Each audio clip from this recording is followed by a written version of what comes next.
I've been recording for like a minute, so you're gonna have fun synchronizing. Why do you do this to me? I won't remember. I'll be like, oh shit, what's wrong? Let Why me tell won't you, it sync? 52 seconds. That's how long this recording is as of a couple seconds ago. So that still doesn't help you. I think Keith will figure it out. Welcome to Save the Universe, episode 46. We have an emergency starting sequence because people want to talk about anime ass. Apparently, yeah. This is very different. Okay, this is special. Let me tell this story. So one of my fans was like, "Hey, you should check out Dark Devotion." I look at Dark Devotion. It looks great. It's got like a really nice, moody aesthetic, pixel art. Yeah, very Dark Souls, Metroidvania, somewhere in there. And so I'm like, oh, okay. Well, it doesn't come out until August of 2018. I'm just gonna scroll down and see like what Steam thinks is more like this. Number one result is Dragon Knight, which apparently Keith's talked about on this podcast. Not to be confused with Dragon Knight. But so the way the game, the way the Steam page goes is, you know, gameplay trailer, gameplay trailer, more gameplay trailer, pixel monsters that are cool. Ass being stung by bee. Are you showing this in your camera? No, I'm not. I can if you want me to. I just want to avoid the previous thing where we would talk about visual stuff and not show any of it. I am switching over to display capture. There it is. Boom. I should have probably given you all a warning. But there it is, and there it is, and look over here. Number 3. There it is. Display capture off. I'm truly sorry. I'm concerned by how their stingers are hooks. That's actually what stingers do look like. Yeah, that's normal.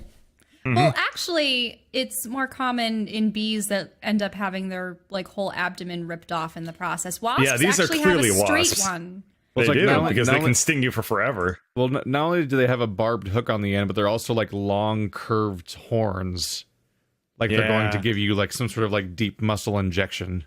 Anime monster design gets kind of nonsensical at times. But yeah, like this lulls you into a false sense of security, right? It's like normal, like I was looking, normal, I was like, oh, and this looks kind of okay. I think you realize that banner image doesn't really look at the banner image is actually what the bee sting. Oh yeah, it is the same thing. That's when weird. When you have a woman looking compromised and blushing and distraught in anime art wasn't style, looking you at that. should really know what you're getting into. I was looking about 2 inches down at recent reviews, mostly negative. All reviews very positive. Like, you don't see that disparity very often. Wait, developer is Sakura game? Oh, the warning signs were all there. Oh man, we should have seen this coming. I mean, when I see that banner image, I assume that it's like just straight up from a sex scene in the game. The interesting thing is they have nothing to do with the Sakura clicker. Yeah, I mean, the artwork looks very they made similar. the Sakura spirit, but Sakura clicker is just Are you sure? Because I'm looking at their released games. Oh wait, no, they didn't. Yeah, you're right. This is Sakura, just another use of the same name. Oh, it's Sakura a bundle publisher. is different from that's the other weird. Sakura bundle. What am I looking at here? It looks like it's a developer that more or less makes like shitty hentai games and sells them for like $2. So is that what we're gonna play? I mean, if you look at the publishing list, play Dragon Knight. If you look at the publishing list, every single banner is some anime girl blushing. Yeah. Hey. The Dragon Knight game is tagged as early access on Steam, meaning if you play this now, it has the potential to explode and be the next scrap mechanic. Like, people will be like watching Dragon Knight, like 400,000 views, 700,000 views. You're gonna get subs. You're gonna get bee stings. It's gonna be the next great hotness on your channel. And they should have told those the dungeon people, not Dungeon Hunter. What is it called? What's the side-scrolling beat 'em up dungeon grindy JRPG game? I don't know. Like they should have told them they just needed boobs to become the famous. Because this game looks exactly identical to a game that already exists, except Shameless. Well, but it's called Dungeon, which is like makes it impossible to remember what it's called. Yeah. Dungeon Hunter, I tried Dungeon Hunter, and that's like a weird iPhone franchise. Dungeon Fighter, completely different name. So I found. Whoa! No. What is this, Dungeon Fighter? No. Dungeon Fighter Online on Steam. Wandered wasn't noticing the gameplay footage from the Dragonite game, but there was full-on nipple. Oh, like for the special, like no, the super meter like filled out, and then it's just like she did her like special attack, and like that character. I'm gonna hit you with my titties. Now, let me see which gameplay video is this one? The third one. Oh, I accidentally turned on the music. Look at the animation in this is like 100% tweened too. It's bad. Awful looking. Was that it? No. It was like later. Wait till you find out about the franchise about anime girls where their clothes fall off when they take damage. And they're all really awkwardly aged up because they're all underage by our standards. But if they change the number, it's not creepy. I'm like, it's still creepy. No, it's still very bad. creepy. That's the creepiest shit is when there's a franchise where they had to age up the characters for the US release. That I don't get any glare in my glasses when I record these podcasts if I just look upwards at all times, and I just kind of look up to the sky very wistfully, like, oh, hello, diplomas up on my wall. How are you doing? You just gotta get surgery to raise your nose. Wait, but if I do like the anime villain thing they were talking about earlier, it also works. Like if I kind of tilt my forehead down and push my glasses up, like, yes, Satsuki. You're still going with that name. All according to plan. Yes, you have activated my trap. Or alternatively, I'm a college professor and I'm like, yes, quite. I'm sorry, I'm required by law to say just according to Keikaku. Keikaku means just as planned. Yeah. Oh. Yeah. All according to Hikaku. All according to Pukake. Just the dumb fan translations where they just don't translate. All right, enough beating out of the bush. Don't say what bush. do we want to talk about? I got things.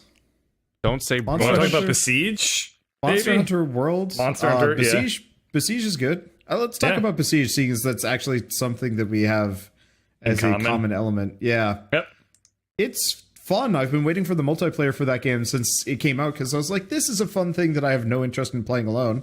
Let's play together. Unfortunately, it's one of those games where you can actually destroy other people's creations temporarily, which like... Wait, what do you mean by that? What do you mean?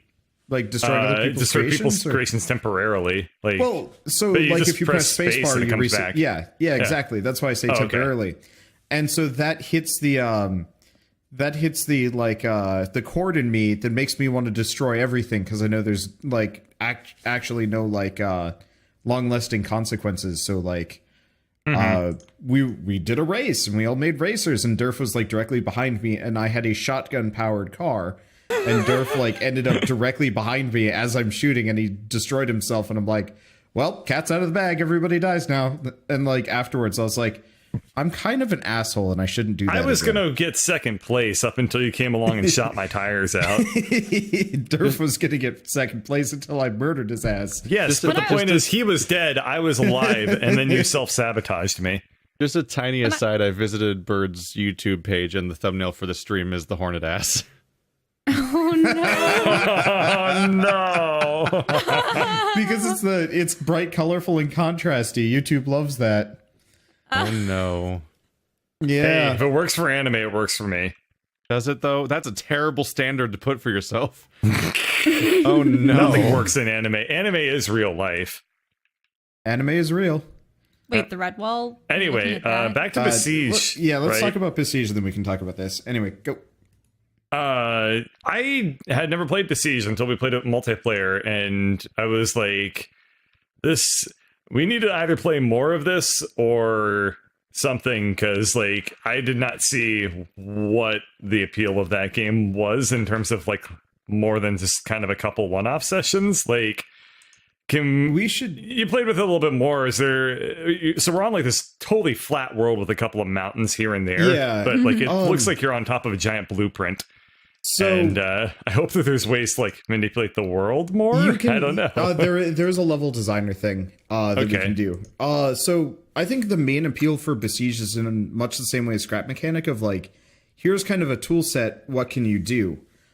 So have you never seen any of the GIFs of people making like a giant swastika. Yeah, so it's like usually it's a puzzle game, and what you do is you like make a helicopter and you just blow everything up. And it seems like a much more functional physics engine. Physics engine, yeah. Yeah, it doesn't actually, it's not horrible. Which is to say that it has one at all. But so like the amount of like crazy creations people have made in that are like leagues better than even like Scrap Mechanic, because the game can actually support them. Like, I mean, you remember Harold the Dragon and the horrible things that it did to that session. The fact that John Bain claims that he was able to actually play with that thing on his server is insanity to me. Yeah. It was like, what about Sluggula? It was like 4 seconds per frame. Well, Sluggy Lore was great. Well, also, Darth Sluggula was a giant block of blocks. He had no moving parts. Yeah. So when it came down to it, he was actually fairly light on the server because he didn't move. It sucked when I tried to make him like fly, hover, because then it would start to lag really bad because there was, I don't know, issues with weight balancing. When I was looking over your shoulder and seeing you guys playing this Besieged, it didn't seem like you guys were actually assailing castles and were just battle boxing it out. I think we need to download and make castles and then blow them up ourselves. Yeah, people were suggesting that we do like 2v2s where one team makes a castle. Did they add a multiplayer mode, but not a campaign? Yeah, exactly. There might almost be a multiplayer campaign. I actually have not checked that. I just chucked this into Sandbox because it was the first thing that popped up. Yeah, I think it would be really cool if I don't know how well integrated it is with the Steam Workshop, but if we were able to play like custom levels from people, that would be awesome. Be cool. There is a level creator, so can we download stuff from the Steam Workshop? I'm actually just going to check this right now. Yeah, that's what I was going to do. Yep. Let's see. But yeah, we had a really fun time. It was like a lot of the things that we enjoyed about Scrap Mechanic, but with a less terrible engine. Besieged was pretty well optimized. Yeah, I think that Besieged was pretty well programmed. I mean, the netcode in it was great. Yeah. The thing was, like, the developer just wanted to make a, like, realistic catapult simulator. Right. And then, like, people found it and then went bananas for ages. Yeah. I mean, it pretty much made Dragast's channel exist on, like, as big as it is. And yeah, we need to play it more, I think. I really liked our balloon fight. So what we did was we kind of recreated a battle mode from Mario Kart, sort of, in that we attached 3 balloons to our cars, and we had to try and pop each other's balloons with like drills and bows and arrows and stuff like that. They actually have that functionality in this game, making balloons that are poppable. Yeah, fun. Yeah. So I mean, we made the like the win-loss mechanic involving the balloon. Like, yeah, because otherwise destroying each other's creations was kind of hard. Usually, you'd end up destroying your own vehicle, which I actually we were good at sabotaging ourselves. I would like that as one of our challenges to do a mode where it's not kill the other person. It's just make a creation who's ever can like hold it together long enough. Yeah. Is this a game where you attack one another and parts of you start flying off, or kind of? Nah. You can totally break off chunks of each other. They're surprisingly like durable. Like I don't think the destruction physics really intended for you to be using like saw blades on other people, because like I was trying to use saw blades on like a wooden brace. The physics on those balloons is really impressive. Oh yeah. So that's why we did the balloon thing, because you can pop a balloon really So really it looks easily. like, and this is super unfortunate, the only thing that you can really share on the workshop are machines. You can't share wait, there's stationary. This looks interesting. I see a level here that says New Valhalla. It's not a puzzle level. I'm just looking at the workshop right now. There is level categories. Yeah. And it's like a bunch of sky islands. Yeah, we've got stuff to do. We're in for a good time now. Yeah. But it is fun. It's honestly not everything I wanted out of like Scrap Mechanic, but if Scrap Mechanic were to have added like a destruction mode, this gets a lot closer to what I'd like. Yep. Also, interesting levels. So yeah, I give it 2 birdly thumbs up. Whatever League of Legends Summoner's Rift. There's a League of Legends map for this. That's Enjoy kinda imagining cool. bird thumbs. Yeah. I mean, I Wait, could just so- watch his Are stream. they feathery or are they talony? That's the real question. So would the point of the League of Legends map be, say, you have to destroy those? What are those statues that fire upon you in the lanes? Like the towers? I'm sure you'd have to like. There's something homebrew similar to the that, shit out of and the then you root. have to progress. Yeah. Can they set enemy units against you in a map? No, No, there's no It's- AI. this is unfortunately. not that well made of a game. But If it had could- AIs, that'd be really cool. But AI That'd be is cool. unbelievably hard to program. Does the tower? Do the towers have the ability to fire on you? No. No. No. There are like little units that will fight, but I've never seen them in a. So it's pretty much Custom just a level. barrier breaking game. So it's only a matter of time. No, there are actually like little people that will shoot arrows at you. The now that I'm LOL thinking map about is it. functional, actually, according to the White You can Fang. play League of Legends on it. That's interesting. You can play quote League. You can play like the McDonald's knockoff gift, like Oh yeah, Happy Meal toy version of League of Legends. Sure. Oh, you Boy. little knights. yeah. Well, the little knights will surround you and try and kill you. Huh. Oh, Yeah, neat. there's like archers and stuff that will like shoot your creation. Admittedly, Oh, So, yeah. now your archers are firing on your knights? Oh, Wait, oh, what? blood. What? Oh. what? This I is don't know kind of what's just happening. weird. I don't know Okay, what's so happening. I loaded up Besiege to see what was going on, to see if I could actually put down units. He created for a us to bunch of fight. knights, and the knights are just hopping Yeah, I around, not created a slashing bunch their of knights swords. and but a bunch of archers, and the knights are hopping around, not doing anything to the archers, And the archers are picking slowly them off. murdering them. And it's just very confusing because I did not do any of this intentionally. I was just like, let's see what happens, you make and they just them- immediately go into deathmatch mode. different sides. Also, there's a Milo, Alistair. Hell, I don't know what's Cuthbert. going on. They have names. All right, let's rein this in a little bit. This is the podcast. I'm Yeah. not Sorry. watching you. It's And it's I'm not, cool. I I'm not understand how filming it, this either. I understand how Well, it happens. now you yes. guys know that you Anyway, can make units. It's cool, and it's also like dirt cheap compared to most sandboxy games, which I don't know. I always appreciated. Yep. It's like $8.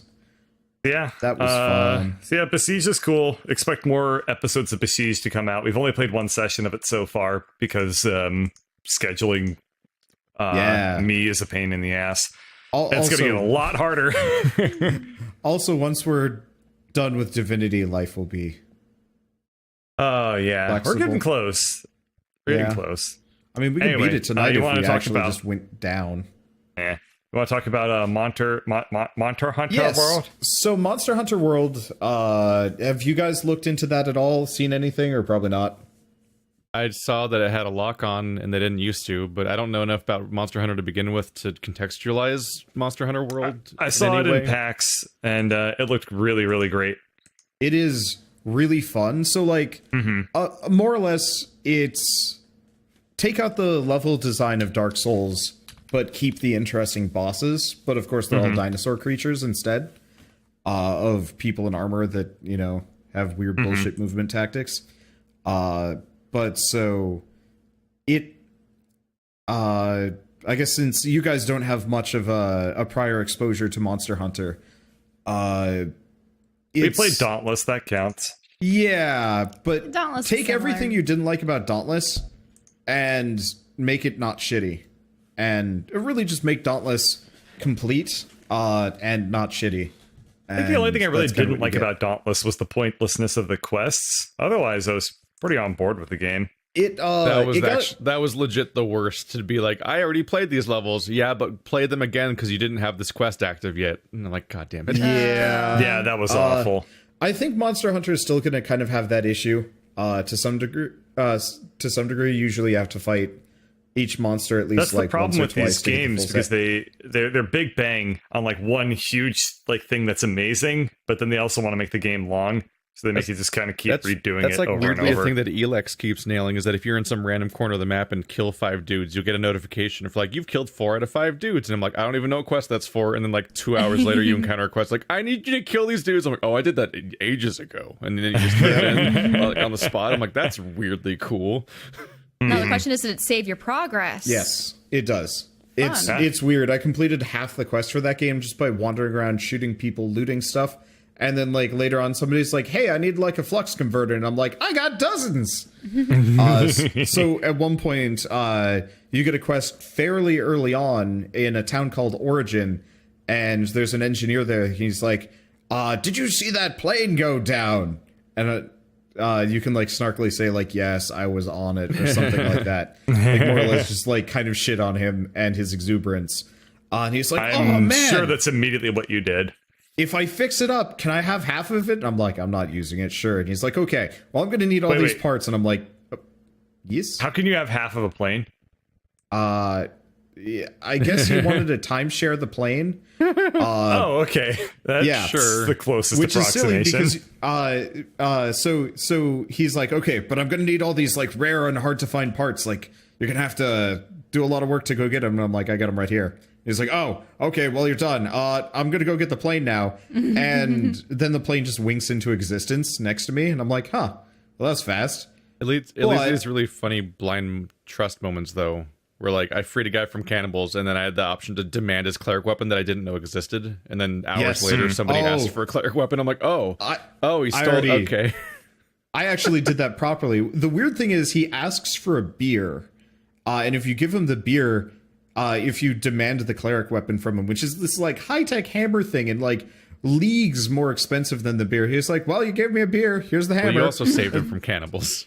This is true, but it's just like every other video game interaction I'm ever used to is just like, "Oh, you want the MacGuffin? Well, it's going to cost you 2 other MacGuffins in trade," as opposed to like a beer and, you know, proper politeness. I think the fact that there's a bloody skeleton behind you the entire conversation contextualizes the motivation. No, he just seemed so cheery about it. He's like, "Hey, thanks for saving me from the cannibals. Want to hear about history?" That's the weird part, is he talks for 10 minutes about history out of nowhere, unprovoked. So for me, I talked to him. He's like, "Thanks. I don't know what would have happened to me. I'd probably be dead. Can I have a beer?" I give him the beer. "All right, you want to hear about history?" So I do like 15 minutes of me just listening about history. And then at the end, I'm like, "Can I have the hammer?" And he's like, "Sure thing." And I was like, I thought I'd have to like argue about this or any number of things. And I'm like, I'm standing there in full cleric armor, and he doesn't even recognize. You're like in chapter 3 of a visual novel. You've already romanced him. It was weird. Oh, I need to go back to that game. I got busy. What's up? I was just thinking back to when we were talking about dial-up and how you pranked that one guy. Oh, you pranked a guy on dial-up?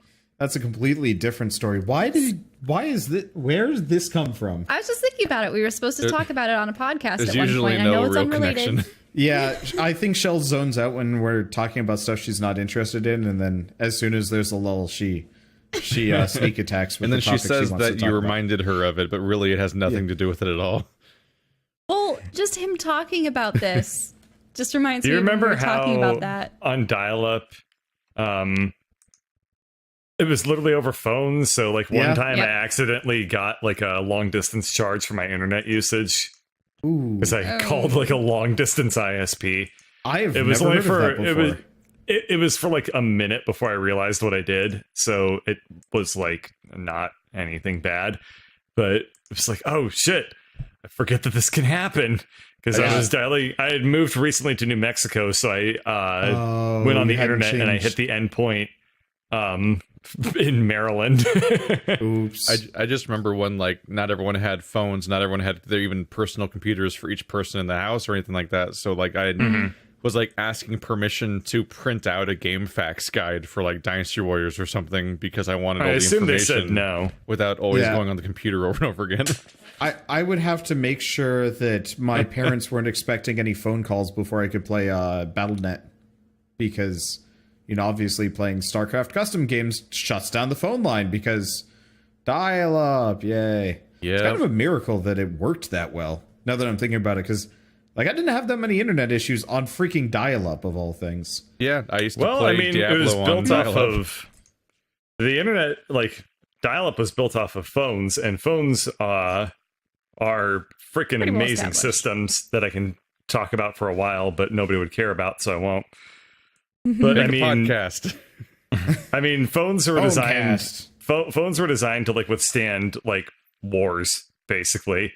Like if you take out like if you have a B-52 bomber come along and just blow up like a exchange on like the phone system, it should still work. And cable TV doesn't work that way. So like our coaxial systems don't have those sorts of redundancies built into them. What about satellite? What about it? They have to have like transmission towers and things to relay information, right? I actually have no idea how satellite internet works, but I imagine slowly. Oh, it's extremely slow and extremely expensive. Wired things are probably always faster. Yeah, generally. Yeah. I think the way satellite works is that you send your data to a tower, which then sends it up into the satellite system, and then it comes back down. But I don't really remember. How do satellites stay in the right position? They have an orbit. I know a lot of math. Yeah, a lot of math. Satellites are one of the only things that require space debris. The answer is hiding behind several degrees. So you have to get all those degrees, then you'll have the answer. Satellites are one of the only things that we've ever engineered that requires both special and general relativity to work correctly. So the math around like putting stuff in orbit and like having it be positionally precise is incredibly difficult. One thing that just boggles my mind is how each country probably, well, not every country, but a number of countries probably have satellites up there. Do they discuss it over? Say, hey, we're going to put a satellite maybe about like several hundred meters and stuff away from your satellite and blah, blah, yeah, blah. Stuff like that is super duper controlled. I think a lot of the answers to how things don't hit each other in space is big. Yeah, also that. Space is very big. Your dial-up story. Well, yeah, let's start climbing back out this rabbit hole. Satellites and dial-up. We went deep in the wrong direction. Yeah. We got to dump Leonardo into the pool, into the bath, and we got to make the bus hit the water. Yeah. Okay, so the dial-up story, very quick, is I used to play RuneScape a lot. We know about that. Back in the days of, like... dial-up and like people slowly getting onto DSL and Fios and like whatever was available in the mid 2000s. And there was this dickwad player that had introduced my brother and I to RuneScape to some degree. Like he was the one that's like, yeah, I'll show you the ropes, I'll help you out. But and you stuff knew him like in that. real life, right? I knew him in real life. He was a classmate, and I mean, I always thought he was a bit sketchy, but I was like, all right, fine, someone to play video games with. I just moved to the school district anyway, so I was kind of trusting. And so he got us into RuneScape and immediately was like, yeah, you want to start like working on your gathering skills and stuff like that. So go start mining stuff and, I'll just handle the money work. So he would sell them for us, presumably. Turns out he was like paying us less than half, like the proper price. Money. And he was lying to us and like a bunch of other things and just being a giant asshole. And when I'm like, dude, this isn't cool. Like, why would you do this? He's like, well, it's your fault for getting suckered into this. And I'm like, I thought we were friends. I guess this was wrong. So I'm just trolling, bro. It's just a prank. Yeah. Well, he was that doesn't reflect on me as a human. He was one of those guys. Using you guys as gathering bodies to like do his he was using us as wage slaves, pretty much. Wow. It was awful. So we learn about this, of course, and we're pissed, and he more or less shotguns the friendship into non-existence, and I'm like, well, I guess I've learned, and I'm never going to trust him again. So one day he finds out that we're going to do like a PvP event. If you never played RuneScape, there was an area called the Wilds, which was just fair game for anybody to fight. I think unless you were lower than a certain level, maybe, I don't even remember that. But effectively, you could fight anyone there. And he's like, hey, you want to like 1v1 me? And I'm like, okay, fine. And so I dress up in like kind of disposable equipment. I don't want to lose any of my stuff. He shows up in his full like best tier equipment, which at the time wasn't really that great because they hadn't added any of the bells and whistles. I see where this is going. But it was still pretty expensive. I don't yet, actually. Where is this going? I actually disliked this guy quite a lot in school and out of school, and he had just kind of been kind of a dick ever since this event, and I had at least tried to be cordial, and so I didn't really feel about I didn't feel any goodwill towards this guy. Now, there are two things about him. One, nobody else liked him. Two, three things. My friends knew his phone number, and three, he was on really bad dial-up. Oh, so we get where this is going now. And I'm healing, and he's like mocking me in chat because his character is like wildly overleveled compared to mine. At which point, I turned to one of the guys in the room with me who has recently got a cell phone and has never met this guy before, and they're like 2 years apart in school, so they'd never encounter each other probably ever, because this guy ended up going to like a Catholic middle school, high school, and stuff like that. So complete anonymity, gives him a call and starts singing him Christmas carols or something. I don't remember what he was singing, but he was singing with this like big shit-eating grin on his face. Well, the other guy, the guy that I'm in the process of PKing, is disconnected from the internet because he's on dial-up. Yep. So he can't be playing RuneScape anymore, meaning his character is dead in the water. Yep. Who just stands there, stock still, as I murder him the rest of the way down. And you can just hear him screaming on the phone to stop calling, because he'd hang up and then call back and hang up, call back. And so, like, you DDoSed this guy. I DDoSed him. You didn't DDoS him, you just DOSed him, but still. I DDoSed him, and he lost everything. Apparently, he actually had quite a lot of stuff on him. That's like some OG Eve drama stuff. That's great. It's like we cut the power to his house in the flagship in real life. And so he was so mad that he actually just gave his channel, not his channel, his RuneScape account to some other kid who ended up being almost a carbon copy clone, but younger, and did kind of the same stuff to my little brother, which was very strange. Voice, but like still a prick. Yes. Got it. But the final point to this is I saw them both more or less before moving out to Kansas. I was a YouTuber at the time. Oh, really? I saw one of them when I was just out and about, and more or less, I don't even know if he recognized me, but he was working at a grocery store and I didn't bother saying hi. But I saw the other guy, like, I want to say 10 hours later, which shocked me because I was like, it's not a glitch in the Matrix, but it was just weird. And so the younger guy had been like a colossal douche, mainly to my younger brother, but like kind of to me, and like I didn't care because I was insulated from it. And apparently he came over along with some other people to a house party my brother was throwing because they had all just graduated from undergraduate from college. So this guy that treated your brother like shit showed up at your brother's party. And he proceeded to apologize in the most heartfelt and like profuse manner, not only to my brother, but to me. And I'm like, I think this is minutes before you and I were like going to play Dark Souls 2. Oh, like, yeah. I kind of playing Dark Souls I remember 2. you said something about that. Yeah. And so like I was minutes away from co-oping with you, and he just comes in and he like gives me a hug and he apologizes for being a prick in high school, and I'm like, what? You blew my mind. I don't know, that's the story. I DDoSed a guy, and then other things happened. And then he grew as a person. Yeah. Well, no. The guy that I DDoSed never grew as a person. He was always a dick. His successor grew as a person. Quite a lot, I think. Anyway. It was amusing though, because I was talking about dial-up internet in our Discord, and a lot of people didn't know what it was. Well, that's because like, they're so young. Yeah. There are kids that were born in the year 2000 that are going to be adults next year. Yeah. Different age. It's like when my parents talk about having an 8-track on their car. I remember I gave a presentation on Windows for a communications class I was taking. And this was when I was getting my second bachelor's degree. So all of my peers were like 8 or 9 years younger than me at the time. And they had never heard of DOS. They had never used a computer where you had to type to like accomplish tasks. It's always like, usually, you use your keyboard just for data entry.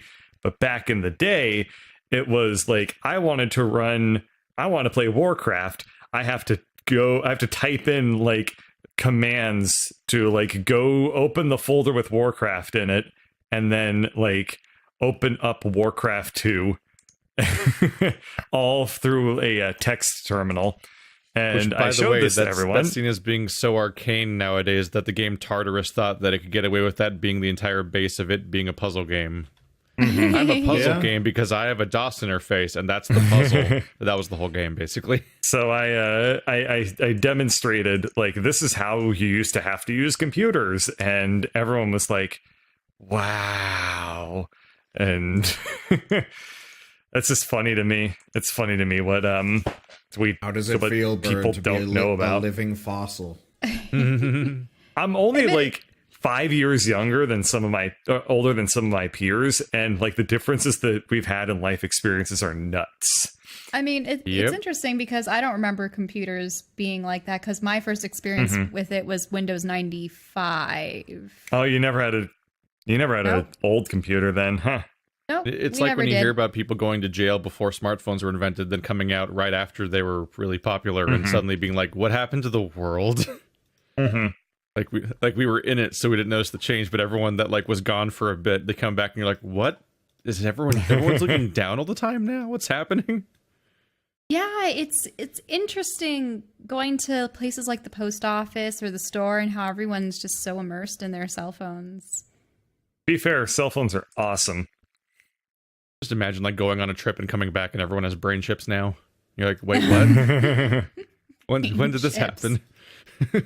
So, Bird, I mean, I use my phone just primarily to keep in touch with other people. I'm not like on the internet or anything like that. I'm usually just like checking Discord and chatting with people. So you were looking up StarCraft? Yeah, well, Bird mentioned Warcraft 2 because he's been playing that, and I actually wanted to ask about that. Have you looked into the StarCraft remaster at all, or no, not really? I have looked into it very, very slightly, and it looks pretty damn cool. I'm not going to play it, though, because I don't want to buy it, because I've already bought StarCraft, and I'm like, they don't need more money from me. I have like 5 copies they'll of ask StarCraft. for it. Yeah. They gave you keys for it?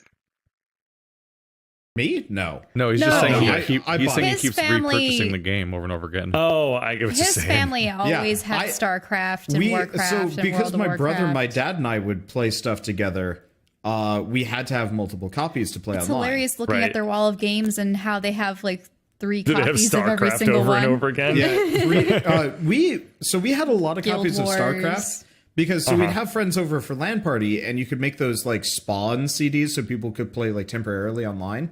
Right. If I remember right. Well, my brother had a LAN party, and he had a bunch more friends than I did. And sometimes they would bring more friends along, and one day one of them stole all of our StarCraft CDs and got every single one of those CD keys banned from online. Whoa, wait. That was Where do awful. you find all these friends? All of your old friends' my stories brother's are friends terrible. roll in with these. I mean, I've at this actually point, noticed that too. All of Wander's like friends from his childhood are like, oh yeah, this person dicked me over for X reason. Yeah, I keep hearing new stories too, and we've been together for 7 years. I don't run around being like, the world has wronged me. I'm just like, oh, Like I've had here's the a same semi-funny group of maybe anecdote about that's kind of actually 10 some friends bad. for years, and well, this is kind of what happens when you like you moved around a lot. Yeah, when you move around a lot, you don't have like consistent friends who won't dick you over, so you end up with friends that might dick you over. But so yeah, we lost all of our CDs, so we had to buy 3 more copies of StarCraft plus Brood War. But at that point, it was like $5 for the combo pack. So like, who cares? Pro tip: you don't need multiple copies if you buy the 64 version, which has we did buy the They 64 do have the version. 64 version. So we had the 64 version. It was awkward. It's so I can't imagine playing an RTS with anything other than a keyboard and mouse. Yeah, imagine trying to play it on a 16-inch TV, I think. I think I like, played my brother first and I were several like, RTSs on controllers. Yeah, my brother and I were like more or less crammed in front of the TV trying to figure out what the hell was going on. And then we're like, you know what? Screw it. Let's just go back to the PC version. I think we bought the 64 version because I think you could co-op the Nintendo campaign. 64 version is worth a lot now. They had co-op missions, and they had some extra missions and stuff. Yeah, we tried doing those, and it was like impossible. We'd get just rushed by Zerglings, and we couldn't figure it out, and it's like, give up. Yep. Anyway, yeah, I have no intention of giving Blizzard any more money for their old ass games. I need to. Oh my god! I need to set up a StarCraft 64 co-op campaign playthrough. How in the hell would you ever set that up and record it? How do you record Nintendo 64 games? Capture card. It's actually super easy. Yeah, it's just the biggest issue with old consoles, besides the cables themselves, is figuring out whether or not there's going to be a weird like interlacing problems that ruin the video. Yeah. You have to buy, like for the SNES, you have to buy like a special type of cable, and that will determine whether the system interlaces it or not. Like really funny stuff like that happens. Yep. We did a full playthrough of the bouncer, and then we found out that the video was reloading every time it started a cutscene, and so it reset our interlacing option. So the rest of the recording after the test was all interlaced, and so it was all like everyone looked like a wobbly. Awful. Everyone was a wobbly spaghetti man. Yeah, for people who don't know what interlacing means, interlace means it takes your footage and it makes it look like shit. What's hilarious? For a time at my house, we had the Wii with a flat screen TV. We had the Nintendo 64 with an analog, and we had the Atari with a dial switch TV. Oh my god! Why'd you have like all these old systems? But they just, and we still play the Atari on the dial TV, except now it makes a high-pitched ringing noise, and you can barely look at the screen because it's just it old. Always made a high-pitched ringing noise.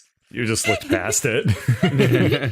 It always went, because every TV made that noise back then.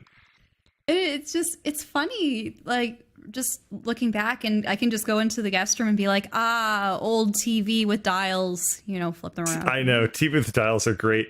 People, okay, when you change a channel on a TV now, you think like, I just press a button, and then it changes. Nah, changing the channel on a TV with dials is like, ka-tunk, for every channel you want to go, because you're physically rotating the tuner inside of the TV. Man. And I think the volume setting was another little I don't miss that. We had our old ass like CRT TV or whatever, the tube TV, I don't know. I think up until 2006. It was really hard playing, like getting a Wii to hook up to that thing.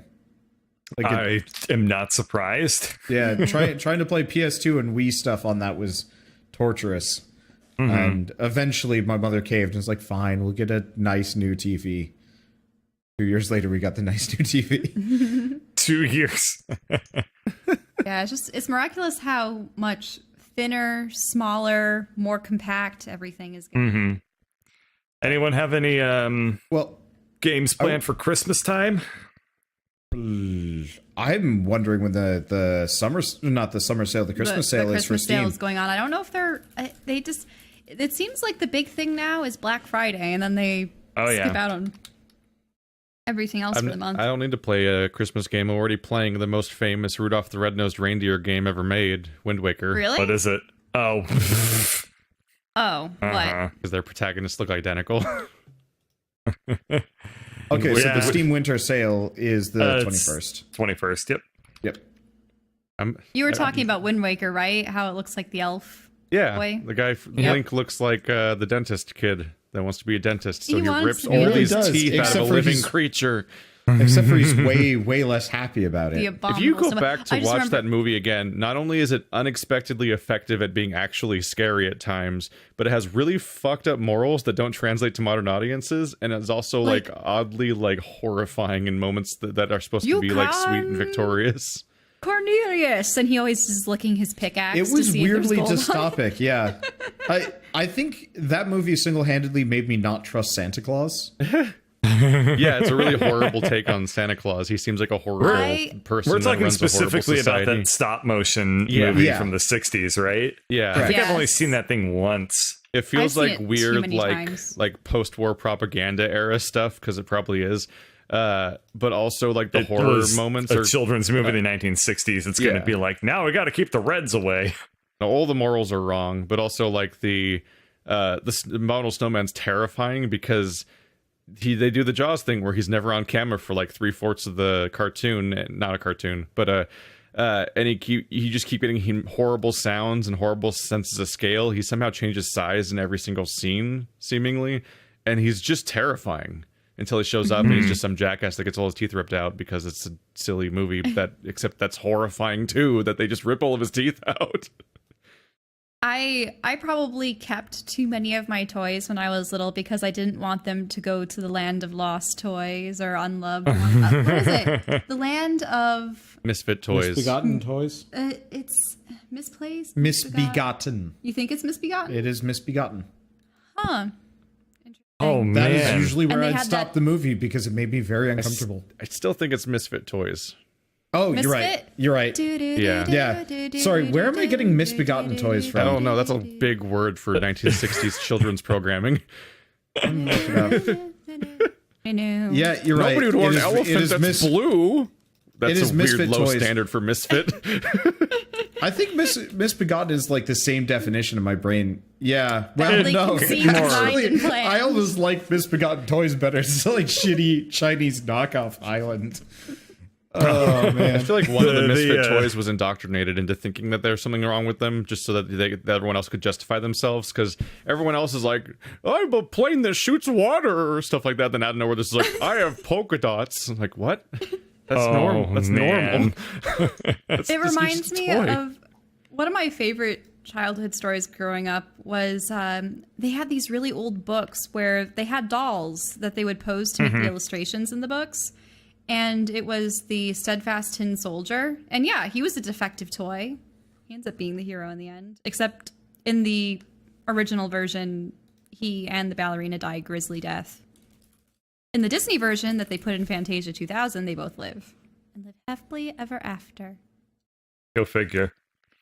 I wonder if Rudolph the Red-Nosed Reindeer is on YouTube in its entirety.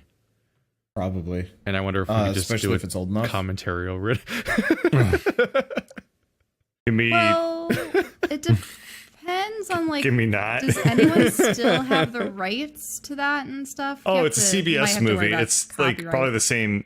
I mean, those movies were made very commonly back in the day, like like Christmassy movies.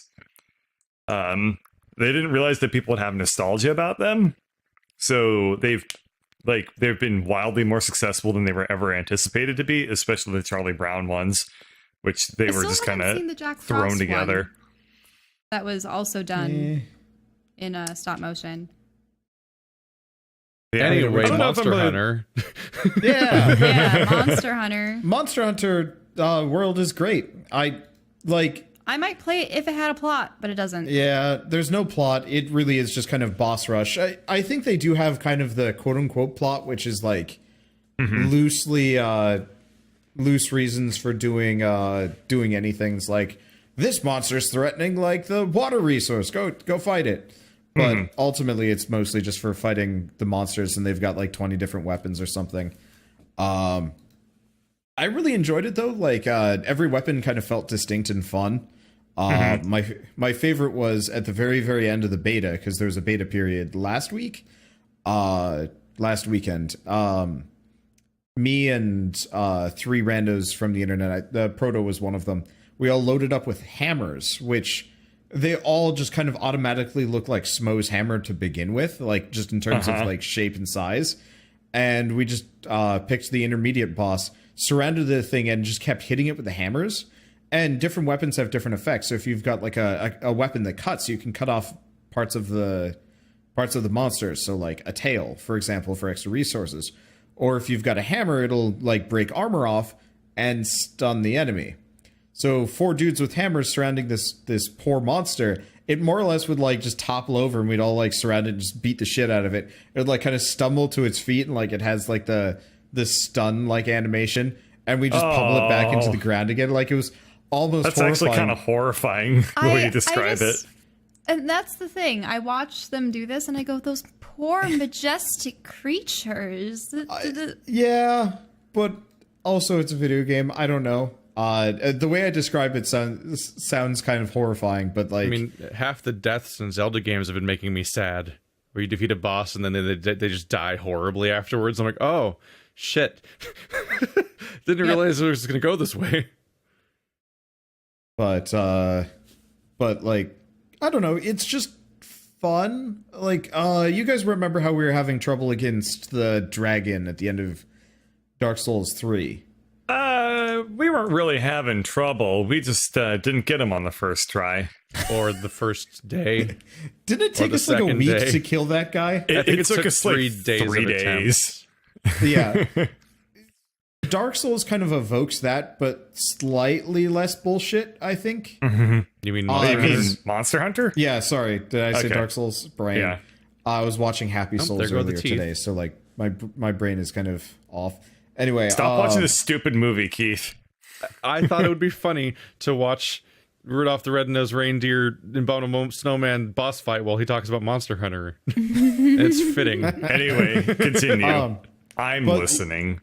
But like each of the fights feels really nice and unique. So like the first one is just this stupid iguana thing, and if you wait long enough, it goes and like eats a shit ton of fish and gets like really fat, and then you can just like beat the tar out of it while it's like waddling around too full. To like really fight back, and then it like barfs it all up on you, and then it fights you seriously. Ew. Yeah, but the Baroth was the one that we like hammer smacked into oblivion. I fought that thing on my own, and it had a lot of like cool charge and slam attacks.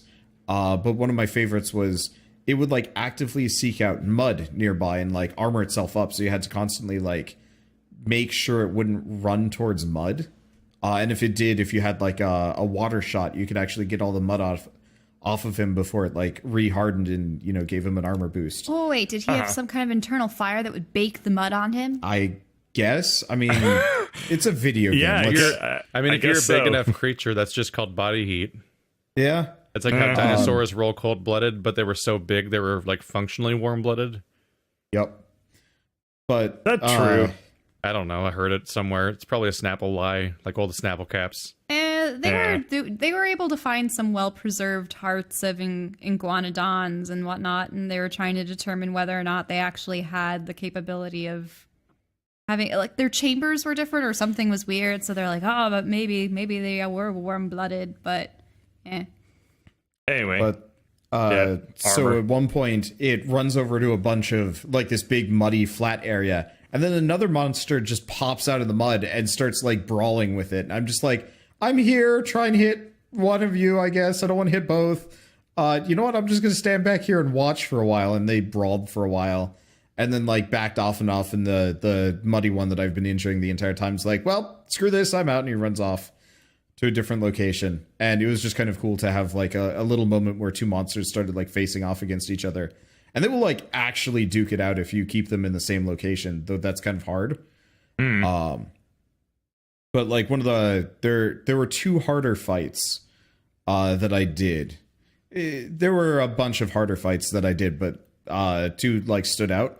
All of the flying ones are really hard because generally all of the flying monsters in the game have like breath weapons or like ranged attacks, and you have to figure out how to down them without like getting hit yourself. And so one of them would just shoot fire all over the place, and I was just, there was nothing I could do. Every time it just breathed fire would nuke me. And then for some reason the other one would like dig underground, even though it had wings. It was mostly subterranean, which was just confusing. I would actually like a game where instead of slaying monsters over and over and over again for their parts and materials, it'd be nice if you had a monster collection game and you can have like mounted combat and all that other stuff. That's called Re-Legend. It's coming out sometime in like 2019. Well, wasn't there also another game that was canceled that was like you could tame dragons? You're talking about Scalebound, the game that almost killed Platinum. Yeah. Scalebound is special. I don't know if you could really even tame dragons. I think you just were a character who had a dragon. Yeah, you had really? a dragon. You just had one dragon? Yeah, but that was a cool almost maybe game. But that's true of like anything Platinum would make, probably. What else have they made? It's true of anything that never comes out, so we can never know what was wrong with it. Yeah. They made Nier Automata. Yeah. Yep, they also made Legend of Korra. Yeah. So how Well, did the Legend of Korra game had great combat, but it was very clear that they were phoning it in as quickly as possible. They made they worked on Okami, but I don't think they got credited for it, right? Yeah, they did Transformers Beautiful game. Joe. They did Wonderful 101. Yeah. They did Bayonetta. Yeah. Like yeah, that's the they've big actually one. made some pretty great games. Weird, but great. I think They kind of just like 101 is flip my favorite. between like different studios to like partner with, and then they kind of help on those titles.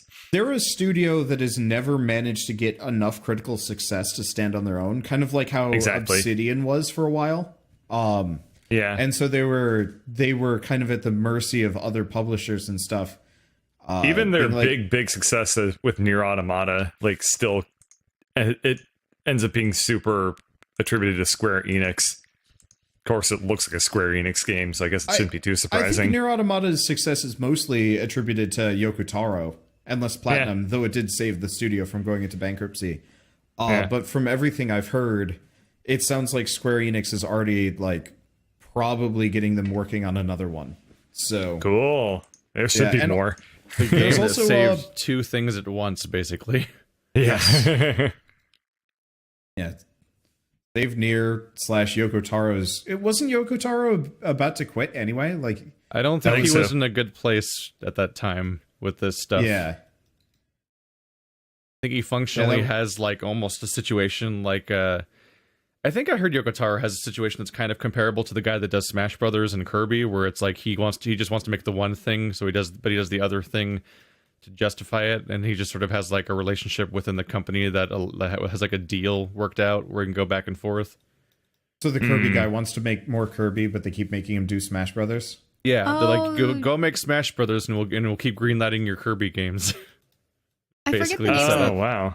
two Is that guys, really how but it works? It seems to be, yeah. But I always wondered but it was why also Hal a deal made, he worked out with Iwata, so who knows if he'll keep doing it. I always Dis- wondered why HAL, of all people, were the people that made Super Smash Brothers. The weird Now part it is makes they only sense. made the first one. They haven't worked on any of the future ones. It's the Oh, same okay. director, though. Yeah. I forget who precisely, but there were these two guys who made a ton of, classic Disney movies in the 90s and whatnot, but their dream was always to make Treasure Planet, and this Disney is just like, nah, we're not going to let you make that until you make this, until finally they had enough success. They're like, let's finally do our dream, which is Treasure Planet. That was a An understated mistake. film. That should teach you what happens when you follow your dreams. When everyone's telling you probably shouldn't do that. There you I are. actually really enjoy Treasure Planet, though. I thought it was very pretty. I couldn't care less about the plot though. Well, it's Treasure Island. Yeah. I wanted to say just about the Super Smash Brothers aliens. thing. It was actually made by Namco Bandai, the most recent Smash Brothers, Oh, which actually surprised the hell out of me. Well, maybe Bandai 'Cause- do they have a deal to make the amiibos or something? Or No. I mean, not a single one of them was made by the same company. Yeah, which always surprised me because I thought it was one team Yep. because like Nintendo usually has one team work on their first party things. But Masahiro Sakurai is the director every single time. yeah, but Super Smash Brothers is never. It's always been second party. Yeah, which surprises me because like that was the mainline thing for years. Yeah, Until I think Brawl was kind of the end of the goodwill for Smash Bros, and now it's just kind of the good fighting game as opposed to the only fighting game. Yeah. I want the new Metroid game to come out. Speaking of, they're the ones supposedly working on Metroid 4. It's not. It's not Namco retro. is? Namco Bandai is working on Metroid 4, not Not retro. Retro Studios. but I don't Retro even know what Retro Studios is up to I anymore. thought that I thought that they were going to be too busy making the next Pac-Man. Or Code Vein. No, Namco Bandai is huge. Yeah, So, like- Namco Bandai does cool stuff. They did Dark Souls. Damn it! Well, they I need to give published them Dark respect. Souls. I They know didn't publishing make means it. they did it. That's how things work. Oh, yeah. The reason why Retro Studios isn't working on Metroid Prime 4 They've been doing Donkey is because Kong. they're the Donkey Kong people. Even that At was this 3 point. years ago, Nintendo's just though. It's just a cluster Tropical mess. Freeze was 3 years ago already. They're supposedly working on some unannounced thing, and we just don't have any information. Which is probably not Donkey Kong unless they're spending an ungodly amount of time on it on a side-scrolling platformer. What was the last Donkey Kong game? Even the last one I could think of is Donkey Kong 64. No, there was Donkey Kong Returns. Tropical Freeze 2014 is the one I was just talking about. Yeah. Well, they made Donkey Kong Returns, which was the side-scrolling platformer kind of returned to form. And that was on the Wii in 2010. And then 4 years later, they did Tropical Freeze, which is considered to be even better. Okay. Yeah. I should pick up some of these Donkey Kongs because I really, really liked Donkey Kong as a kid. You don't have a Switch? You have a 3DS. Yes. So you can get Donkey Kong Returns on the 3DS. Oh. Yes. Donkey Kong Returns 3DS. I've been looking to actually buy Switch games. I mean, not Switch games. 3DS games. I kind of fell off that platform when I realized I couldn't record anything from it. It's like, well, it's not worth it. Yeah, well, that's you. Yeah. When I was shopping around for... When I want to play video games, I don't want to record them. I play Warcraft 2. All right? I need something new. I need to feel again. How do I feel? Shop for my brother's birthday. Looking at the prices, Wii games are just astoundingly high, and I know it's because they're no longer in production games are going up in price, and until like Nintendo makes a digital store for like backwards compatible games.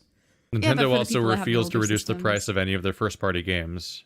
Also that, yeah. Right, but like, these were what's for that? like Skyward Sword games. came out 100 years ago? Too bad, $50. Yep. Yeah, so I ended up getting a Nintendo 64 game for him. It is exactly $50 still. Wow. Yep. They don't go down in Nintendo price. is nothing if not consistent. Just also oof. So can I take us on a different direction? Sure.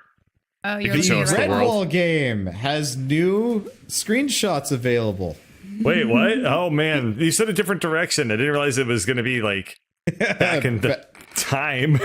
Yeah, back in time podcast Gonna wise. take you back to the past. Oh boy, Soma Games. Yeah, so they, as of October 26th, I didn't notice this until it popped up in my upcoming list, and I can talk about that in a bit. They have quote-unquote gameplay footage, which looks straight out of early GameCube, maybe? I'm not even sure if there's gameplay. It's mostly just camera sweeps over, look at how nice our environment is. Which it doesn't look good. Yeah. But, I mean, it's a little bit better than what they had the last time, which was some tech models and concept art. Oh, man. Oh my god, that movie. The mouse is not... Where's, I need to see this video. Can you send a link? And then it's in podcast already. Well, at the beginning of the podcast, I was watching The Road to Redwall on loop over and over again for a bit, and like I was so baffled by like this being like a demo of like, look at this quality product you've kickstarted, and all the comments are so positive, but every single thing I see is like, oh look, that incredibly stilted and awkward fake looking animation, and look at that guy holding something but his hands aren't touching it, and look at that guy moving a thing through his own body, and like there's only like 4 moving objects on the screen, and they're all misanimated and clipping through each other, and it's the interiors almost look okay. Which clip are we talking about, Wander? I'd say watch the first one and go to the last. An Epic Tale of Redwall the Scout. Yeah, that's the one. I'm actually going to put this on display capture. We should try to all watch this at the same time. Yes. Okay, so I'm starting over. Okay. So, I don't hate it, but it's like, I feel like if I were a developer trying to cash in on like, you got that plastic hair. Yeah. Mm-hmm. Oh god, it's like baked into the model. To be fair, I would rather have like well sculpted plastic hair than like Sif hair, because Sif like. I've been playing Xenoblade Chronicles 2. Viva Pinata hair. And they have Sif hair for like fur coats and stuff, and it just looks really awkward. It looks absurd. It's like here's a cartoony anime guy, and for some reason his collar is like weird and blurry, and it's like Ooh, I don't like every that. time the camera pans up, you see the weird nightmare cloud of trees. That's just a weird mash of... It's like a wall of leaves. Yeah, it's just copy-pasted trees, the run too. animation. Yeah. But that run animation, look at how fast they're going. Well, You're going to get places fast in this game. those paw prints are not landing where his feet are landing. Better go save Redwall. Maybe you should have tried having longer legs. Yeah, or using I like your how other the two snow legs. just ends. Wow, it's gonna take him like The snow just 45 ends seconds to there cross a on line. bridge. Oh, yep, that's some Tolkien biomage right there. Yeah, that's a Minecraft biome. I do actually kind of appreciate the detail work in the second one. Like, if the whole game kind of looked like this, if they made the entire game interior, I might almost say like, it doesn't look terrible. The like For some little reason, I statues. wasn't able to watch that. It was very choppy. Oh, that's weird. Yeah. I'm watching the second trailer now, which is like, look how nice the study room is. But this is the room we saw in the screenshots last time, where they use the same window over and over again and just keep resizing it into different, like they stretch it to different shapes all over the room. They're not showing that angle right now. They're really showing off their I saw it already fireplace. at the beginning of the video.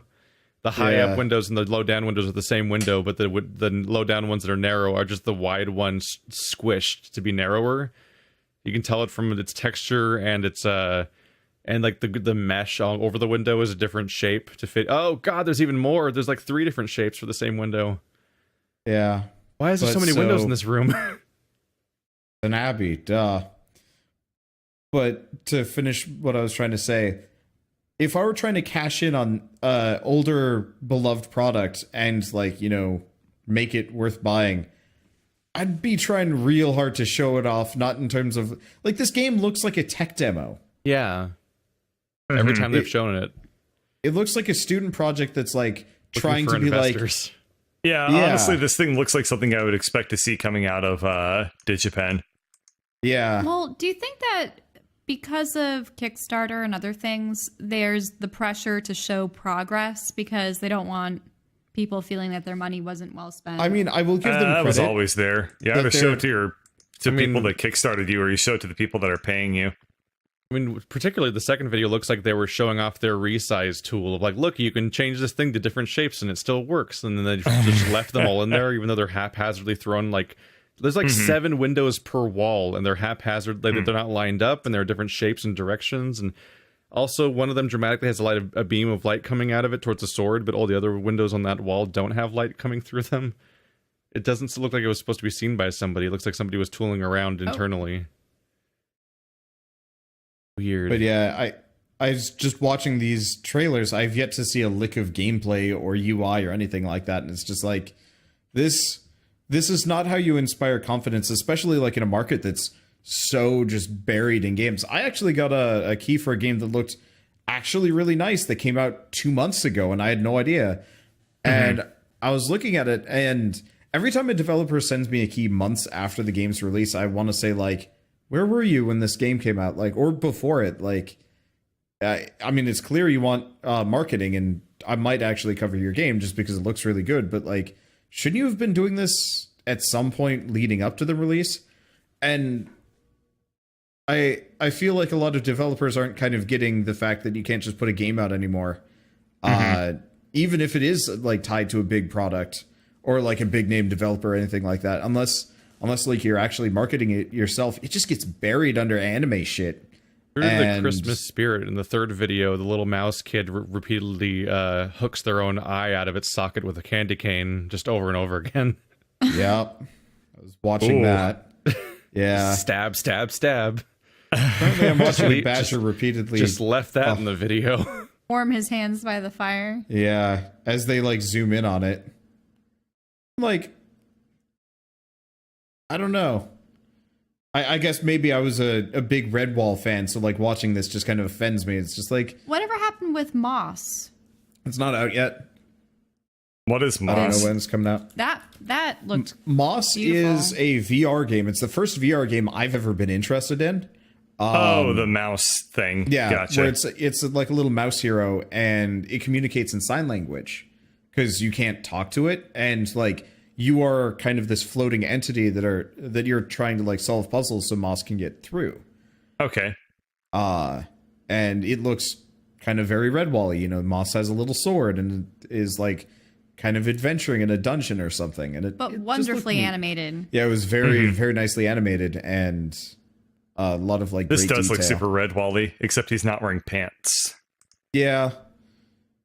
Did they wear pants that often in Redwall? I don't. No, not often. Yeah, they wore cloaks and tunics and pants, didn't they? Not all of them wore pants. Oh yeah, what do you know? Even in the there's like a half and half pants situation going on here. Yeah, they often will wear a tunic. All the mice don't seem to wear pants. What the fuck? Okay, I have a. There's no rules. I can't figure out like when what. It seems like if the animal's big enough, they wear pants. Otherwise, they don't. I'm looking at a hare right now who has pants on and like foppish boots. He also has like a bulging codpiece, which is just very strange. Huh. I don't know what they were trying to do with that one, but yeah, it looks like pants are partially optional. I've looks now like Googled Redwall codpiece. I have a picture of a squirrel. Oh, I found it. I put it in podcast chat if you can't find it. That's the one. Oh my god. Hazel stag hair. I don't really get what's going on there. It's just happening. The eyes are weird. Just something. Yeah. Someone drew lines for a reason somewhere. It looks like Clockwork Orange. Oh yeah, you're right. He does look like Alex. Yeah. Wow. Funny. It absolutely. I don't know. The weird costumes they wore. Where they like, I have ball padding and nothing else. That's all I'm wearing. I'm like, I don't know what they're wearing. I'm just confused. Unless it isn't. Is this a and sports it's thing? showing just indicative of the. I don't know. I'm not gonna say it. Nah, in Clockwork Orange, they clearly had some. In Clockwork Orange, they always clearly had a weird padded thing flopping around on the outside of their clothes, and I'm like, I don't know what they're doing. What is this? In Clockwork Orange, they were wearing like long underwear with suspenders on top of it. I don't know. I saw Clockwork Orange like I think probably about a year ago. Just I watched it on Netflix because I was like, oh, I've heard of this movie. I want to see it. And I kind of want my afternoon back because it was really long and I didn't like it from start to finish. And it was also super depressing. So it's like it's the worst combination. Well, now you know what young Malcolm McDowell looks like. What does old Malcolm McDowell look like? In Malcolm part because is there an eyeball slicing scene? No, that is a completely different, much older movie. That's Unshun and That's another movie. Oh, Yeah. okay. The song that Debaser's based on, which is the whole reason I know about it. But Clockwork Orange still has like the movie that one the guy song had to Debaser's have based his eyelids opened forcefully, right? Yeah, He keep has his eye up. the Yeah, Ludovico technique. It's the go-to brainwashing thing that they parody in everything ever. Yeah. Where your eyes are kept open and you're looking at a screen. I think it started with... Did it start with Clockwork Orange? Yes, that's a scene from A Clockwork Orange. Yeah, I know it's in it, but I don't know if it started there. But at least I think specifically Clockwork is what everyone's referencing when they put that scene in their like children's cartoon. Right. Yep. Yeah, I think it must be in part because you would think that, oh, if someone could just blink their eyes, turn away. But not if their lids are kept open. But couldn't you still roll your eyes back into your head? It's very difficult to do, though. I'm not going to really brainstorm Ludovico technique survival techniques. doesn't sound pleasant. Nope. But I saw A Clockwork Orange, and then I also saw Platoon. No, not Platoon. Platoon was okay. What's it called? The other Stanley Kubrick movies. I've always a theme with Stanley Kubrick movies and 2001? I hate them. I hate all of them. No, I'm talking about God damn, the one with it was about Vietnam. What was it even called? Full Metal Jacket. I watched that and I had the exact same experience with it, where it was like this movie is long. It's not amazing, and I want my afternoon back because it's depressing.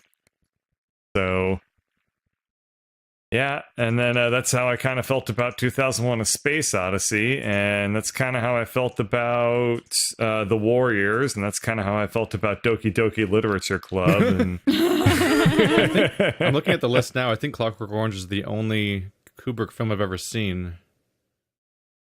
I mean, one of these days I'll get around to 2001 for at least on an academic level of just getting that out of the way. You haven't seen 2001: A Space Odyssey? I mean, that was the implication of me saying I haven't seen any of them. Yeah. It's just never seen Full Metal Jacket or Lolita or boggling. Shining. He made a movie adaptation of Lolita. Eyes Wide Shut. Yeah, he did Lolita 1962. That's the one with the hard glasses on the cover. Oh. Never even.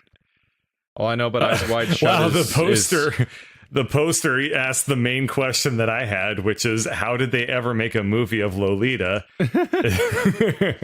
Well, I know, It's but Eyes like, Wide answer Shut that is question. something orgy cult. I don't know. think. Why do we? I don't. This is stupid. Stanley Kubrick sucks. There you If go. you want to ask how we got on the subject, it was because there was a weird bulge on a rabbit. Yep. Just to recap. Yep. Then we I started talking like about The Lolita. Warriors because The Warriors was a bad movie, but it was also short and it had really stupid looking costumes all over the place. So it eliminated one of the things I didn't like about A Clockwork Orange, in that it was much shorter than A Clockwork Orange. So there you go. There's my comparison of A Clockwork Orange to And this is The my Warriors. explanation of why Badger Badger Batter is better than Clockwork Orange, because it is only like 20 seconds long. Well, Oh Lord, have mercy. What So, happened? all right, Steam sales coming up on the 21st. Anybody have any titles they're looking to pick up? well, not God, sort of. There's a game called Tiny Metal, which had some controversy, that's coming out on the 21st. Why The controversy? morons. They kickstarted a game called Project Phoenix. Okay. Came out. Project Phoenix was like years ago, like 2012, and or Operation Phoenix. I don't entirely remember. and they but- didn't deliver? Yeah, they didn't deliver. So it, they're and a lot of people- explicitly making Advance Wars. Yeah, so they're explicitly I'm seeing making this kind for of the like first time. an Advance Wars thing, and I'm actually kind of excited for it because the developers for Advance Wars certainly aren't making any new Advance Wars. Actually, they might be. Dude, they now that I'm can't This is thinking about it. Advance Wars. They cannot even Yeah. pretend. Yeah, this is explicitly an indie 3D Advance Wars game. Yeah, I'm still excited for it because I've never played Advance Wars before, and it would be kind of neat to play something. And like, I don't know. I liked Advance Wars a so lot what's when I the, was 12 or whatever, and I haven't really touched it since, so I don't know. But What's it was like Fire Emblem with disposable units. Yeah, that's exactly what it was. It was Fire Emblem with disposable units, and you can make units, like buy them and Yeah, manufacture them so and stuff. you'll usually have like a. What was the like, controversy they were talking about? Looking About it this? up. So Tiny Metal was delayed, and this is where I'd heard this at first. Okay, it was Project Phoenix. Was a 2013 Kickstarter. And they used it to fund this game or these accusations? Yeah, so a lot of people are super mad at this developer, because That's so Project scummy. Phoenix, I don't think got made. I don't think they did. I've never heard of Project Phoenix as a game. They had like a bunch of stuff, but I don't. I want to say we let's talked see, about I can- Project Phoenix. No, they've got announcement for it. Is Project? I know Project Phoenix. I've been reading about this for ages. Yeah, I think we talked about it before on the podcast. Yeah, I'd forgotten about it because it's one of those like Kickstarters that kind of went away and then ran out of funding and then like downsized and then did other things and then back and then yeah, I guess they're making Tiny Metal probably because they can't make Project Phoenix fast enough. They really have been working on this for ages, but they Why would just you put out one. double up and work on a separate game? Sometimes it's because the project is too big. Usually, it's because they have absolutely no idea how to manage Studio. anything. So they just get bored and then switch gears. Like Valve right now. Yeah. Yeah. What's Valve doing? But they Nothing. don't make any games because every time someone starts one, they're like, I got like 10 people together for this, and then lose motivation, and then it just falls apart. Yeah. Supposedly, someone has started making Half-Life 3 like 5 times now. Yeah. I read the plot of Half-Life 3. It was really cool. Like that thing that got leaked a couple of months ago. But so just to finish the thing about Tiny Metal, so they made Tiny Metal so that they could get more money for Project Phoenix. Because if Tiny Metal's good, then clearly they're a good developer, and then then investors will love them again. So they just started off with the more ambitious project. So that's why they're just shamelessly making somebody else's game. Correct. I think actually a number of them did work on Advance Wars, so like it's almost kind of forgivable. But at the same time, it's kind of shameless. I don't know. I'm looking forward to it, but it was supposed to come out back like right before Thanksgiving, which was a fine time. And so I was like, okay, I know they pushed it back like a month or so. Let's see when it's coming out. Oh, the day of the Steam sale. That's a dumb idea. You never want to do that. Like they're nailing it is what they're doing. Yeah, I have known developers that released... Oh, wasn't that the issue with that... No, it wasn't that issue with that mech game that we talk about every once in a while as being like this kind of weird failure. That you'd played and I had. Brigador? Yeah, Brigador. Brigador just didn't do well, period. Yeah, Brigador just didn't do well. I'd picked up and played an indie game that came out during the Steam Summer Sale, like back in 2016. And it was a fantastic game, but since it came out during the Steam sale, they made no money. Like even now it only has about like 15 reviews on Steam. And it makes like no my reason. series It makes no sense to do that unless you're going to specifically be like, fuck it, it's 90% off at launch, get in while you can. Yeah, that would almost make sense. That's about the worst possible time you can launch a title. Is in the middle of a big Black sale Friday. like that. And so I will probably pick this game up because I can't imagine I'm going to get a press copy, and it's the number one game I'm looking forward to in the Steam sale, which is not going to be on sale and is being released at a goddamn stupid time. But anyway, I just had to bring that up. Do we actually have games that are going to be on sale that we're looking forward to? I don't know. That's what I was asking. You'd have to look. There's a visual novel dating sim that Shell's looking forward to. Yeah. Really? Yeah, Rose of Winter. I It just just use the looks Steam adorable. And I wouldn't mind being a lady knight. It has adventure, romance, and heartbreak. But like, if you look at the fourth screenshot, there's like a dude with horns, and he's got like weird bug eyes. And like, I can only imagine. I'm gonna be voice acting every single man. And I know it's maybe idiots to fight this thing. And I would go without running to those church me of escaping. Rob Schneider is. I don't know. I just thought that this looked like one of the few on the entirety of Steam that looked appropriate. yeah, there are not a whole lot of actually fun-looking visual novels, but like after Pyre, I've wanted to play some. Yeah, Play because we loved it. 999. No, We can that is a exchange black war hole. Stories. That is a black hole of poop. Someone I needs don't to wanna. somebody needs to share this experience with me. You've tried to You shared get it with everybody, Andrew. and none of us are biting, dude. None of It's us are biting. appropriate. There's no sex scenes, Shell. It's totally safe. But isn't You there see, when you describe psychological it that trauma way- that's going on? Well, there might be bombs inside people. Like Battle Royale. But so it induces psychological trauma. Well, it's one of those. It's one of the 5,000 different properties that are like, it's a Japanese death game. You gotta get through this thing. There's a time limit. If you break the rules, you die. That stuff. Like I Yu-Gi-Oh, hate those. but like uncensored Yu-Gi-Oh. There's no Shadow Realm. Just death. Just death. I actually, you know how Netflix and Amazon, if you want to get Netflix, obviously you pay into it, but Amazon has a lot of free things that you get with Prime.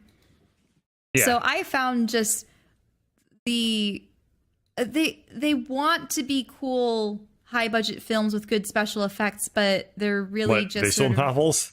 No, not visual novels, just like movies. Oh, And yeah, okay. there's Don't so worry, many there of won't them. be any connection to the previous topic. No, there is. But there are so many of them that involve these high stake games where everyone will perish if they don't follow through with the game. And I think there was this one where they had like gathered a bunch of people that were top players in some kind of online shooter, and they put them in a real situation where they had gear and stats and had to acquire weapons. And at first they thought it was a game, but then they realized they were actually dying from it, and they were actually being attacked by real. But they weren't even in the game. It was literally it's Gamer, right? Huh? Isn't it the movie Gamer? Where like they're controlling prisoners in a gunfight, and if they die, they die for real because it's actually a real fight, but they're controlling them via video games. I don't think it's Gamer, but there's been so many of them that they're incomprehensibly similar at this point. The frustrating trope too is that when they do American versions, they don't have the stomach to commit to like what's gross, because like the thing in the Japanese ones is usually a bunch of students that are all like in a death game, and it's like weirdly morbid. So they always go back on that when they do American versions of death games. So the American version trope is that it's always prisoners. So it's always a bunch of prisoners, and that are all going to die if they don't succeed at the game. But simultaneously, whoever the lead character is also always the falsely accused, falsely imprisoned prisoner. And it's happened like 10 movies now, and I'm like, God damn it.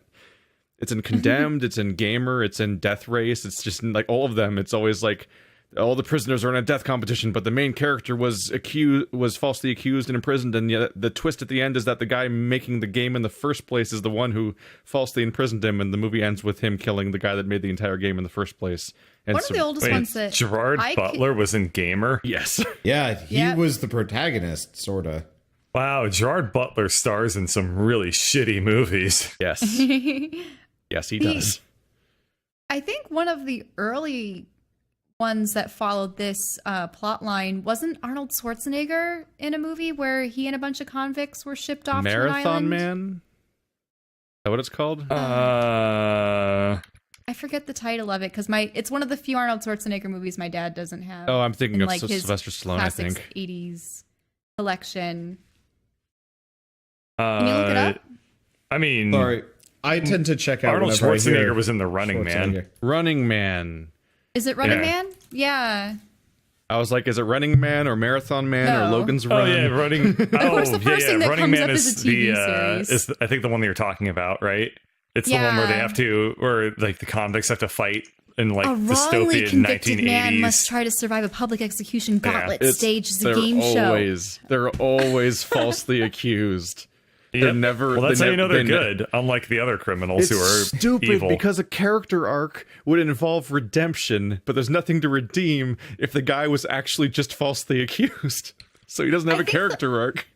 Well, also, if I was the character arc for the good protagonist is usually they have to contend with all of the redemption isn't internal, the redemption is external, because it's a lot easier than actually having character depth of a person that's realizing they fucked up and, you know, trying to atone for their mistakes. Well, no, often it's they're being taken out of their cushy life and being forced to become like the criminals that they... That's just the heroic journey. That has nothing to do with character. Paula Abdul was credited with the choreography of the Running Man dance troupe. That's a weird line to read out of context. I did want to say, it always bugs me in these movies where they have like a wrongly accused man. It's like, if I were to pick people to wrongly accuse, I wouldn't pick Schwarzenegger. Like, I'd pick Ben from Accounting, but not anybody built. Yeah, you want to pick a guy who looks like me.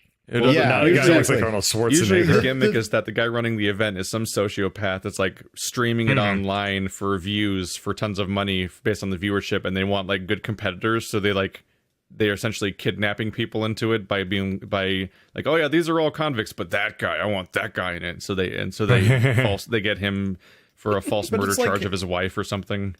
Have you ever heard the joke? It's like when running away from a bear, make sure you run just a little bit faster than the other person. I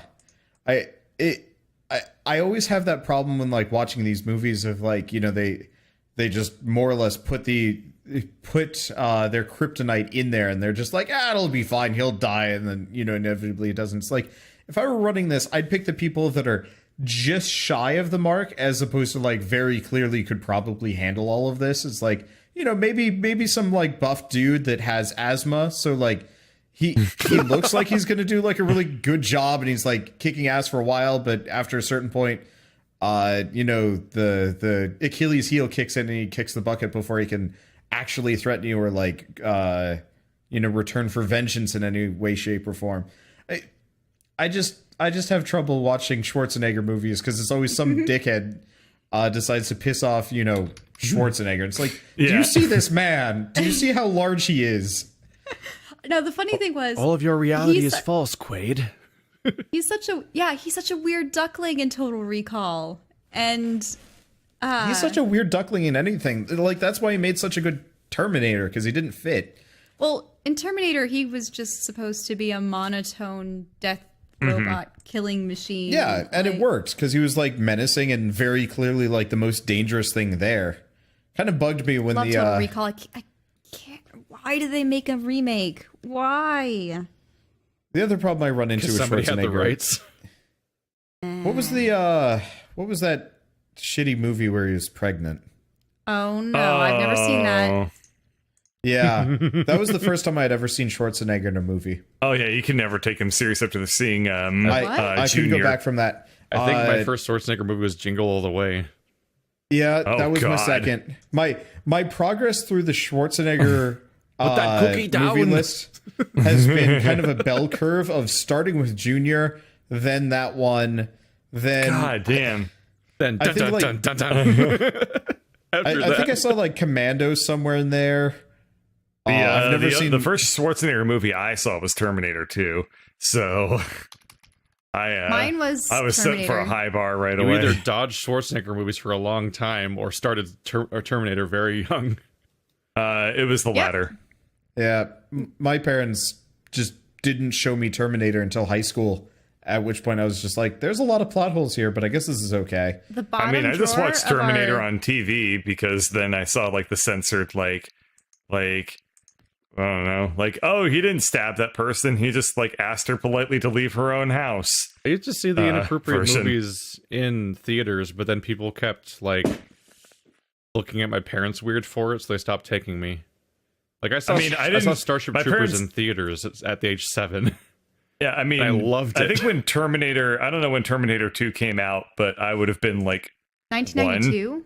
Okay, yeah, so I would have been like 3. I think. So obviously, my first exposure to Terminator was not, you know, when it was new. It was like on VHS or something, or I don't know, like years later. Our version of Terminator was filmed from television, and you can see Tom Brokaw when he was young and had brown hair, and some of the commercials and news stuff that was going on. It's such a nice thing to have those integrated into the programming that it would be shown alongside. Because I had the same exposure to Vin Diesel that I did with Schwarzenegger. The first Vin Diesel movie I ever saw was the one where he was the babysitter. My first video I saw him in was Pitch Black. Yeah. So you actually got a good movie that you'd like him in, and I got a weird bad movie. I remember one time I was in a Secret Santa, and I was really young, and I was a huge procrastinator, and I also I wasn't like super considerate of people very often. So, I mean, I was, but like this time I wasn't. I got you a rock. So I was like, oh shit, I have a Secret Santa tomorrow. What should I get? What should I bring? It wasn't a Secret Santa, it was a white elephant, so I had no idea of knowing who would get it. And so I got a Steven Seagal VHS. Now, granted, DVDs had been around for years. But I got a Steven Seagal VHS because I was like, okay, this will work. And then I gave that as the white elephant. And turns out that in this white elephant, everybody procrastinated on it. So that wasn't even the shittiest gift. Like, it was Somebody just actually like, get a rock. No, I don't even remember. But I just remember, like, after opening 3 of them, like, we just kind of as a group looked around and we were like, none of us are good people. Tried. So it ended up, like, working out pretty fine, but... Wander's another horrifying childhood story was how he had gotten some kids leftover This wasn't childhood. This was when I was 16. Oh, really? Yep. So that's childhood. Yeah. So I don't like white elephant gifts. I don't like Secret Santa. I don't like round robin, grab bag, whatever thing. Don't give me a gift at all, or give me something that's at least mildly associated with me. Because I want to say, like, freshman and a sophomore year of high school, I was in Scouts and also church youth group at the time. Oh, so that's 2 opportunities to have horrible white elephants. And so Boy Scouts we're gonna have was to explain much... what that is, by the way. Okay. Finish the story first, then we'll explain it. So I think it varies regionally, because the way it worked with the ones that I went to in Boston were everybody picked a number. You go in that order. And you'd go in that order, you pick a random gift, and then you could steal a gift from somebody else. But it can't be stolen more than 3 times. That was not a limitation. That's a limitation in my family. Yeah. Except everyone ends up getting gift cards anyway. Yeah. To back it up slightly more than that, it's just that everyone brings a gift, they're all in a pile, and no one knows what's inside of them besides like what the box looks like, and you take turns grabbing one, and then whoever's next can either grab from the pile or from a previous person who has probably opened their gift at that point, I think. Yep. And that's the no, nobody... You can't open them, right? Like I had to... They would with mine. In ours, we always open them, yeah. Yeah, I just wanted to explain, because I talked about this with my international audience before in Discord, and nobody knew what we were talking about. Oh, okay. Not even one person that's not from the U.S. Yeah, in my family, everyone has a number. The first person chooses a gift, opens it. They go, oh, yeah, this is nice. Second person can choose to steal their gift or pick a new gift, and it just keeps going. Yeah. So anyway, your story? So for Scouts, it was pretty simple and easy. I got a spoon. What? Like one of those neoprene spoons. Because it was Scouts, like, okay, you get some cooking supplies. I did. You get a plastic spoon. That was the exact same thing. I did a Boy Scouts white elephant, and it was like, here's like sock warmers and like just camping shit like that. It's awful. And like, I had gone out of my way to get like kind of a nice, cool, useful thing, and it was very clear that somebody just grabbed something off the shelf, and I was just like, yeah. But so the follow-up was, I want to say like a week before or a week after or something like that. Like it was pretty close, like time-wise. I was with my youth group, and it was kind of a quiet youth group. We didn't do much together. There were like kind of activities, but most of the time it would just be people hanging out and like maybe talking about stuff. I don't actually remember any church-related stuff with the youth group, just going to a cool island and hanging out for a week and singing Christmas carols to old people, which was cool. But I wasn't really friends with anybody in my youth group, and I don't think I ever wanted to be, because like most of them were girls, and high school don't always end up crossing the gender gap, especially with like strangers. But there was a guy, I think he was 2 years younger than me, and he was the younger brother to one of my classmates. And so I think there were about 10, 12 of us in the room, and it was White Elephant, and I'm like, okay, I pick whatever, and I get a CD book, and that's actually kind of useful for me.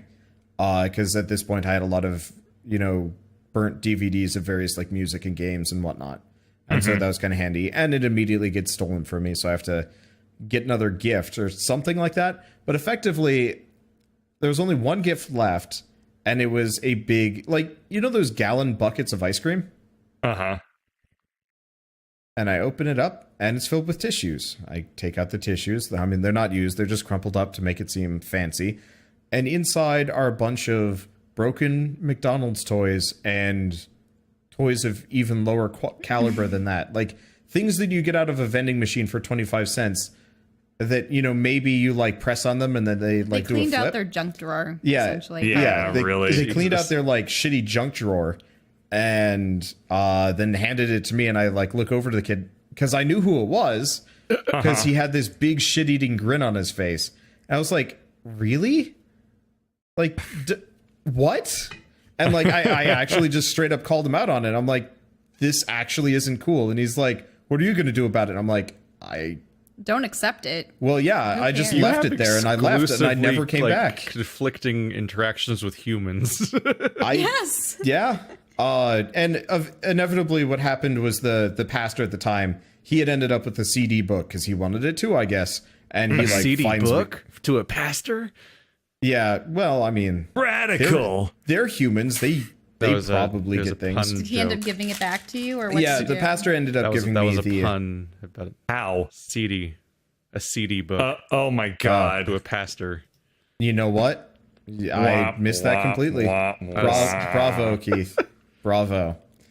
But yeah, so he ends up giving it to me. But after that, I was just like, I give up on this place. It's just not worth it.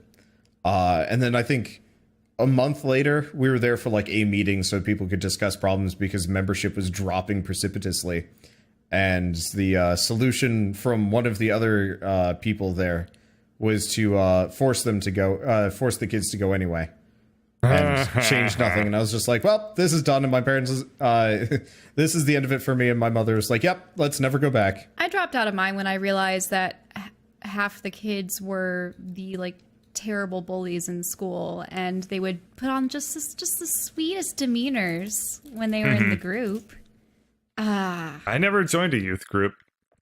I knew somebody that was in a youth group, and I like hung out with I went to one of their youth group gatherings or whatever, and I met like all of like it was just like a gaggle of homeschooled kids like that I'd never seen before in my life. And then there was like me and my friends, and like we had social skills and none of them had social skills. And that was a really fun afternoon because we taught them like what sarcasm was and like, just great things. Oh, it was the best. Bird, how do you teach somebody what sarcasm is? Do you sarcasm the shit out of them? Yes, you just sarcasm the shit out of them until they figure it out. It leads to distrust, and the person will never believe you when you're telling the truth. That's fine. I never saw any of those people again. Yeah. That's you not being able to understand sarcasm. Well, anyway, I mean, yeah, I can pick up on some sarcasm. This is why you never believe anything Bird says. I think this story is bullshit. She's just trying to justify how she fell for Bird being a luchador. She thought it was a play. I don't know. You guys are zany enough. I thought that it was plausible that the school would put on. Like actually, I'm really boring. Insects. I just make stuff up to sound more interesting. I don't even work on. I don't even work at Amazon. I'm actually unemployed. I was just gonna talk about like I never even met the CEO, but no, you just went straight to my whole life's fake. If it turns out that you're just like a shiftless, unemployed bum and Ladybird's taking care of you, I'm gonna be real mad. Why? Why would think of all the video games we could have played while you're bumming around doing nothing. And then you wonder why I assume you're basically all business whenever we talk. Wander and I have this thing. Okay, I might as well just talk about this because it's kind of funny. So Wander and I have this thing where, like, both of us aren't really that great at small talk to begin with. No, I am terrible at it. Wander will occasionally like just message me to be like, you know, how's life going and stuff like that. You know, like what are you up to? And does. you're like, I'm not available. I'm like, I just want to know what your life is like. Coax out bunny farts. I do have to do that. We can talk about that too now. Yeah, but like Wander will send me messages. From divinity to fart your bunnies. Wander will send me messages being like burping. Like what have you been up to lately? And I will assume that he's asking me purely for the sake of wanting to know if I'm available to stream or not. So I will respond like I'm not available tonight to like him like asking like how are you doing and stuff. And like eventually like Wander was like, I'm asking because I'm interested in your life. And I was like, not much. I've been drawing a lot lately. I mean, stuff like that. Unfortunately, the older I get, the more I realize that in the past, social interactions with friends was more of a, you know, thing that was conveniently brought about by school and whatnot. But now it seems like What's up with my people frame rate? really Goddamn. only do approach you when they want something from you, and it's sad. Yes, bird catcher. I don't know what's happening. This is really bothering me. It's probably because I'm rendering a video in the background. Oh yeah, if it's nearing the end of the render cycle, it'll like crank up. Yeah, that's what it's doing. It's just it's at the very, very end of the render. Let's just pause this so I'm not super annoyed and Keith gets footage that isn't horrible. Well, I don't know if that's... Yep, that works much better now. Anyway, yeah, so I guess this is going to become an inside joke now.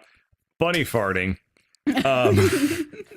So I own rabbits, and rabbits are cool, and they're also, like... Nature was not kind to rabbits and made them incredibly fragile.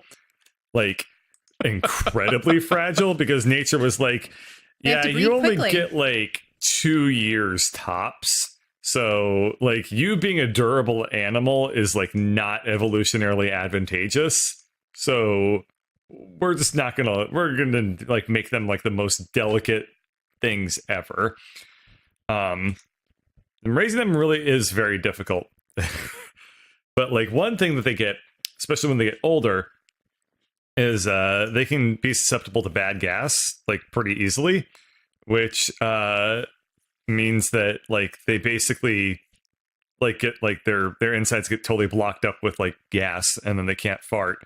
So the way that you help them get through this is you give them baby gas medicine is like the primary way to do it. And then to help with pain relief, you can either give them like a pain relief drug, which is expensive, or you can just give them like a little massage on their stomach. So I lovingly refer to this process as farting the rabbits, because I'm just sitting there like rubbing their stomachs. I can't even hear it. Obviously, their farts are like totally silent because they themselves are evolutionarily programmed to be silent. So most it's rabbits like I'm familiar with don't like being rolled onto their backs. So how do you I don't manage do to it on their that? backs. I just kind of like shove my hand under them and just kind of like do. There's like videos on this. Bunny and the inevitable farts. Yeah, you just kind of rub their stomach, and like they quickly realize what you're doing, and they end up like relaxing a lot because it helps them a lot. It like really does relieve a lot of the pain and stuff. Mm-hmm. So I have to do this every once in a while when this like strikes them, because if I don't do anything about it, they just die, because how do you know when it strikes? That's how nature works.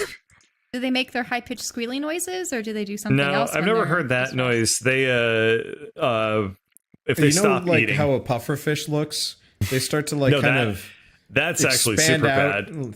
Like you can see like their skin because there's not enough space. Oh, no. That's called bloat, and if that happens, you have to go to the vet immediately. I didn't realize that was a thing. I was just imagining like little puffer bunnies. It's pretty disturbing. I would not Google image search that if I were you. But anyway, bunnies inflating. Yeah. So imagine roadkill would probably be similar, right? Yeah, it's pretty similar. So you just kind of sit there and like help them fart for a little while, and like the way you can tell if it's working is you'll hear like little gas bubbles. Those hear be like, and then you know that they're like really like their insides are not blocked up anymore. The other way you know is if you do smell a bunny fart. Usually you can't, but sometimes you can, and it smells like it smells like hay. But like hay that has been processed by a rabbit's insides, so it smells yes, that fucking horrible. It smells like rotten sewagey hay. It's so goddamn gross, and you can't do anything about it. Like long dead cut grass, wet and soggy, and exactly. But also, like, it's been hanging out next to poop, so it has that smell associated with it too. And you're just like, oh god, I have to deal with this, because if I don't do this, you're going to die tonight. Like, they're so delicate. But yeah, so last night, one of them, I came home, I was like, I'm gonna feed you two, and he was like, I'm gonna pass on dinner, and I was like, that means you're sick. what's up with you? So we determined that he stopped farting and needed his bunny farting procedure. And Bunny fart. Yep. And then like 3 hours later, he was totally fine. But it did mean that during Losa's climactic, like ultimate plot line, I kept having to excuse myself to like go fart a rabbit for a minute or two and then go back and like be like, I'm choosing not to extinguish these candles. That ruined everything. Crackers. Oh, hi. We're watching you stream. How I I dare wanted to get more you. of those, but you didn't let us. You ate all of them in a day. Oh, no, I only eat half of them in a day. So I've got news, Wander. Yes. If that game I already forgot the name of, Tiny Metal, if that comes out Yes. and it sucks, don't worry. There's another clone of Advance Wars coming out in early 2018 from Chucklefish, the makers of Starbound. Yeah, I'm actually looking forward to that one too. Called War Groove, because apparently everyone's just cloning old Nintendo properties. Why not? Dude, we Indie- both just saw a new Star Wars movie. We can't rag on people for rebooting old IPs. No, well, it's different in some ways. That's one franchise continuing, whereas this is the indie market is so saturated that every old property that can have a spiritual successor made by outside people has several. This ain't even a spiritual successor. This is just straight up like a ripoff. War Like Groove- these War graphics Groove are the looks- exact War Groove looks same. identical to Advance Wars, but medieval. Wargroove. Whereas the other one looks What are you looking at? I'm looking at like they have tanks in this one. You're thinking of Tiny Metal Bird. Wargroove. No, I'm looking at I'm looking at a screenshot of Wargroove, and like Which is weird, some of 'cause these I'm are watching medieval. the, Some of them have tanks. What? Did You're you watching my stream right now. Did you Watch Google image this. search it or something? 'Cause you Boom, might just display be getting, capture. Oh shit, I had the wrong thing in the thing. Did you Google image There. search? Because you might just be getting search results that are Advance Wars. No, this is Wargroove. They got tanks. They got a pupper. They got a Viking ship. They got Well, cities. That's the same character's That's like a face. weird Viking tank thing. Oh, but there's a helicopter. What the fuck? Is there a different Yeah, game dude. mode? Yeah, dude. Because we What? That's weird. Because I'm looking at the like current screenshots and I don't see any of that. Maybe in the past they had Yeah, high I tech. get the feeling that they had actually started by cloning Explicitly Advance Wars. And then they're like, wait, shit, we can't quite do that. Let's do a different time This period. is a Medieval. screenshot of a bunch of like World War I guys shooting at an army of dogs led by a Viking. Well, now What is it's going on in this game? Skull Going wacky. Wraiths and demon Yeah, dogs. I don't see a hide nor hair of They used modern the military. same woman though. I just can't believe Yeah. that of all things, But their they just took spiritual the helmet successors off of to her. Advance Wars coming out within a few months of each other. Yeah. So this is I think this is actually a thing. When did Advance Wars come out / stop coming out? If something hasn't been 2002. something doesn't. Yeah, if something doesn't have a sequel in a couple years, someone tries to it's not buy just into that, though. the category. 2001. in 10 That's years. 16 years. That's enough time for a person who loved the game to go through middle school, high school, college, some years in the industry, and then come out wanting to make an indie game based on their favorite thing as a kid. Days of I Ruin am- came out in 2008. Yeah. So I am betting what happened is just that. This happens a lot with games. Oh, for goodness sake, don't do the duck face. I'm doing the duck face. You're doing the duck face. No, he's on the story. But like this is fairly frequent. I noticed this with roguelikes, that there will be whole years where no roguelikes come out. And then there's a bunch of iterative roguelikes based on some other roguelike or using some other roguelikes mechanics. So this year has been the year of the roguelikes using a lot of I want to say like hack and slash. I don't know. There have been a bunch of like either Risk of Rain inspired roguelikes or like hack and slash platformer. That was salt. That was salt right down the back of my throat. Oh no! We're good. You Continue don't your have- story. Continue your story. You don't want to inhale when those are. But I think Me Tooism in video games. I really want to see somebody study this at this point, because I bet there's actually like a basic underlying like psychological thing that people will people will like internalize it, sit on an idea for a certain non-specified number of years, and then recycle clone. It. Yeah, it is. And Souls clone. I bet 15 years from now we're going to be inundated with Souls clones. We already there's going to be a dearth, and then there's going to be a resurgence of it, all within like 2 years.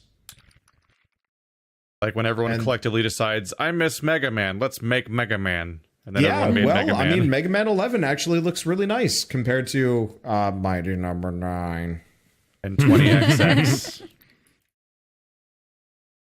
Let's see. I mean, 20XX is a terrible name for a Mega Man clone. It is, yes. Have I told you guys about JRPG Hell that's coming up next year? What? I'll be sure to duck and cover and avoid all of that. Yeah, so JRPG Hell is starting the 19th of January and ending February 15th. I think there's 5 to 7 JRPGs that are coming out, and these are like fairly high-profile ones. So Ni no Kuni 2, the next Digimon Cyber Sleuth game, the remake of Secret of Mana. I don't know if you want to count Monster Hunter World. Some people do, some people don't. It's rumored maybe Dragon Quest 11, but probably not, and just like a couple other things, and it's just very like densely packed JRPG time when there's been like none for months. Like there was Xenoblade at the start of this month. And you finally finished it. Yeah, which I did beat, but oh, you probably don't want to talk about the ending because it's spoilery. Well, it's also not that important. I don't know. It caused a huge controversy though. At least with you. What was the controversy? So there's a character and she starts off as one person, but then you realize that she's actually 2 personalities inhabiting the same body. This should sound familiar, Bird. And they finally kinda. they switch. Kinda. Bird's never played as a character with multiple personalities in one body before. Okay, so effectively there's the original personality that made the new personality to cope with PTSD, and then she sealed herself away for 500 years. She gets woken back up, thrust into a new conflict. After 10,000 years, I'm free! Yes, and her companion, the main character, is this, like, you know, kind of 15-year-old boy that immediately they start kind of pushing down the, they're slowly, like, quietly falling in love with each other and, like, you know, standard awkward anime-ness. Like except her for waking up in his bed with his arm except vastly for like chapter between her cleavage. Yes, chapter 3 or 4, they reveal that no, the character you've been getting to know the entire time isn't the real original one. It is in fact the splinter personality, you know, that was created to cope with PTSD. And now there's 2 personalities in one body, and they both love the main character. They're probably related. Oh no! Yeah. If she had existed that many years ago, they're probably related. Well, their blades. Yeah, she's an artificial person. Yeah. Oh, so. I was just thinking about how genes spread so this, quickly over generations. Yeah, I like how this manages to completely undermine understanding of PTSD, multiple personalities. And like and schizophrenia, writing. like it really hits all 3 at the same time. I'm impressed. Yep, it does. And so and do they ever get jealous of one another? No, they don't. They're always they in come to an agreement. Oh. Yeah, because they share the same memories, just not the same thoughts, which is weird. But so they frequently switch back and forth, and there's kind of this like subtext of which one of us do you like more? And you're even given a choice of like which name do you want us to call us by? And so I just picked the original because like this whole situation is weird and upsetting. By the original, he means the Splinter one that you met at the beginning. The first one that you meet, basically. The RPGs were a mistake. Yeah. And so what ends up happening at the very end, there's serious spoiler time. Spoiler time. Spoiler time. If you haven't seen my full series or you care about the ending, go away for about the next 2 minutes. Anyway. Now that that's been done. So at the very end of the game, you're up in a space station as you always, some ancient facility as you always do in JRPGs. And it's of course falling apart because you killed the last boss and he was the only thing that was holding it together. Not quite, but still. Mm-hmm. People are going to yell at me for the inaccuracy, but I'm trying to go quick. Anyway, so it's falling apart. And this girl is the one of the two most powerful things in existence at the current point in time. And did you destroy the other one? Yeah, and we just killed the other one. And so she's the only one that can hold the space station together. And even then it's falling apart. So she's the only one that can destroy it. So everybody else gets in the escape pod, and she's like, well, bye, I'm going to go die. But she became a super special third form. The one form had red hair, the other form had blonde hair, and then this one has green hair. Yeah, there was like turquoise. There was like a combined version that was like supposedly the two of them like in unison as one character. Working in concert. But so she walks off and like hops in the big bad world destroying mech that was gonna destroy the universe, and she's like, well, time to blow up the space station, and then just like self-destructs it. And I'm like, you couldn't like set that and then run, or just use the mech to whatever. But so she heroically sacrifices herself, and everybody else is all sad but also trying to live. And there's some other like MacGuffin Deus Ex Machina saving their asses. And before she went, all of the artificial people that like turned into your weapons had core crystals that were either in like their face, their chest, or like somewhere on their body. And at the very beginning of the game, she had given the main character half of hers because he was dying, and so they were sharing life. She gives him the rest of it, which fully resurrects him, I guess. And then it goes inert, and he's like, no, like she's dead. Except for like, so effectively the full game cutscene ends, and it's like, yay, we're going to a new continent, but we're also sad because, the girl I love is dead, and our friend is dead, and so on and so forth. Girls? Yeah, girls. So cutscene ends, credits roll, and then after credit scene picks up, and what do you know? The core crystal's lit up again, and you can resummon her as good as new, except for then you get just both of them. Like, not in one body, but just two girls there. I guess that's one way to invalidate the entire story is just to delete it. Split off the multiple personalities and make them independent. Yeah, pretty much. Which, I mean, to some degree, it's like, okay, that solves the psychological issues. But then from now on, the title screen of the game is the main character hand in hand with both girls staring off into the sunset. I'm like, fan service. What? God damn it, Japan. Service. You got all the girls. That's the real reason you're playing, Not to right? mention, there was another girl that I absolutely liked at the beginning because she was tough and she was like the actual like rebuffing him. Yeah, the actually interesting girl in the entire game is like fallen in love with the main character too, and like actually is like, I love you at a certain point, and he's like, I love everybody, and like completely ignores it. You had phrased it to me like, I love you too. Yeah, well, he starts by saying, I love you too, and she's like, has the like heart skip face. Really? And then he follows up immediately with, I love everybody, to like the dough ball rodent companion character and the like adult guy and everybody else, and you're just like, oh, you dense bastard. Did they replace the Monado with another sword name they yell constantly throughout the entire story? No. No. So that's the interesting thing. The Monado was in the game. The villain's sword was the Monado. Yeah. The Xenoblade was the Monado all along. Well, the Monado, okay. the Monado. So he's not strong enough for the Monado. More spoilers. The power of Monado. More spoilers. Okay. So Have you seen the Monado compilation? Yes, video? I have. I saw that video a long time ago, and I rewatched it yesterday, and I was like, Monado. So apparently, spoiler time again, Xenoblade Chronicles 1 and Xenoblade Chronicles 2 are happening simultaneously. God damn it. The events of them are parallel, and the big bad evil guy... They look so compatible visually. Yeah. The big bad villain guy for Xenoblade Chronicles 1 is actually the deity in 2. They call him the Architect, because you have to have a name for him, then it's not just God. Does he sit in a very boring room full of screens and monologue to you? He is. Except for when you eventually get to meet him, it's the same guy, but it's in Xenoblade Chronicles 1, he had like ascended to godhood, and he looked young and almost identical to the main character. Whereas in 2, he's old as shit because he's been around for like 50,000 years or something stupid like that, just wasting away. Because half of him is in this other dimension, and there's like a vortex that is like slowly sucking up his body.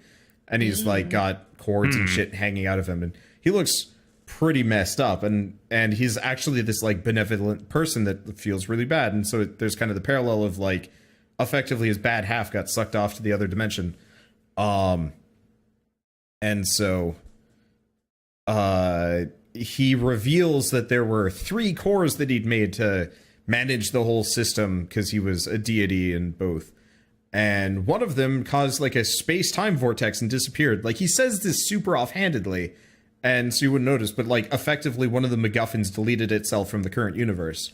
And it became the Monado in the first game. Man, that's some plot. I like how they made everything work by punching it into place effectively. Yeah. For me, I was okay with it because of 2017, this is the best JRPG I've played, because I think that's the only a very one I really specific filter you're applying. Well, I mean, the only other 2 also, JRPGs I fucked Persona.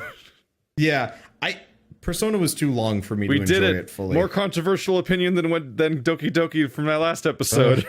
Yeah, I mean, this might piss some people off. We can always do better than Persona 5. We can do way better. I didn't like Persona 5 that much. That's the thing. The one thing about Xenoblade, from what little I've seen of Wander playing it, is that the characters are likable. Yeah, the characters are likable, and you had a lot of character moments, and like the gameplay was fairly snappy. Persona just felt like a slog after Chapter 4, and there were 8 Every time I look chapters. at Xenoblade Chronicles 2, I get like irrationally angry. Yeah, well, no, I can totally understand that. For the same reasons as Final Fantasy, whatever it was called. World? Universe?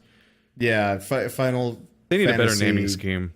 Yeah, World No of one Final will be able to Fantasy, remember the there you names of these games 10 years from now when it's like, which suffix did they add to Final Fantasy for that one? You know, the one that was Final Fantasy? So what makes me angry about them? Is it the character design? They're getting The more voices, childish, the more voice anime. acting, Yeah. the voice the acting character was design, the world British, design, right? the writing, the jokes, the sense of humor, the capturable women. Yeah, the thing is just kind of off-putting. The completely It is gross. the 15-hour tutorials with overabundance of mechanics that don't actually add depth to the game, but just pointless layering, which is a lot of JRPGs now, and it's just there's really nothing I'm happy about when I look at a lot of these things. Yeah, Like that Star Ocean game. No. We should probably call this one here, otherwise we're gonna have less time for DOS. Oh yeah. No, this is a fine time. We could. Yep. Does anyone have any gross stories they want to leave off? I'm just going to throw out a PSA there that if you heard me talk about Twilight Imperium before, Twilight Imperium 4 is out, and it is so good. And maybe at some point in a podcast I'll discuss it. But just letting everyone know that the ridiculous tabletop game Twilight Imperium has a new edition this year that's out already, and it's fucking great. And you should spend hundreds of dollars on it and make friends, and then invite them over for an entire day of that. All right. Gross stories. Cool. No, we don't have time. We don't have time. Yep. 3. Gross. Wait, no. 3. Nope. 3. 2. 2. 1. 1. Stop.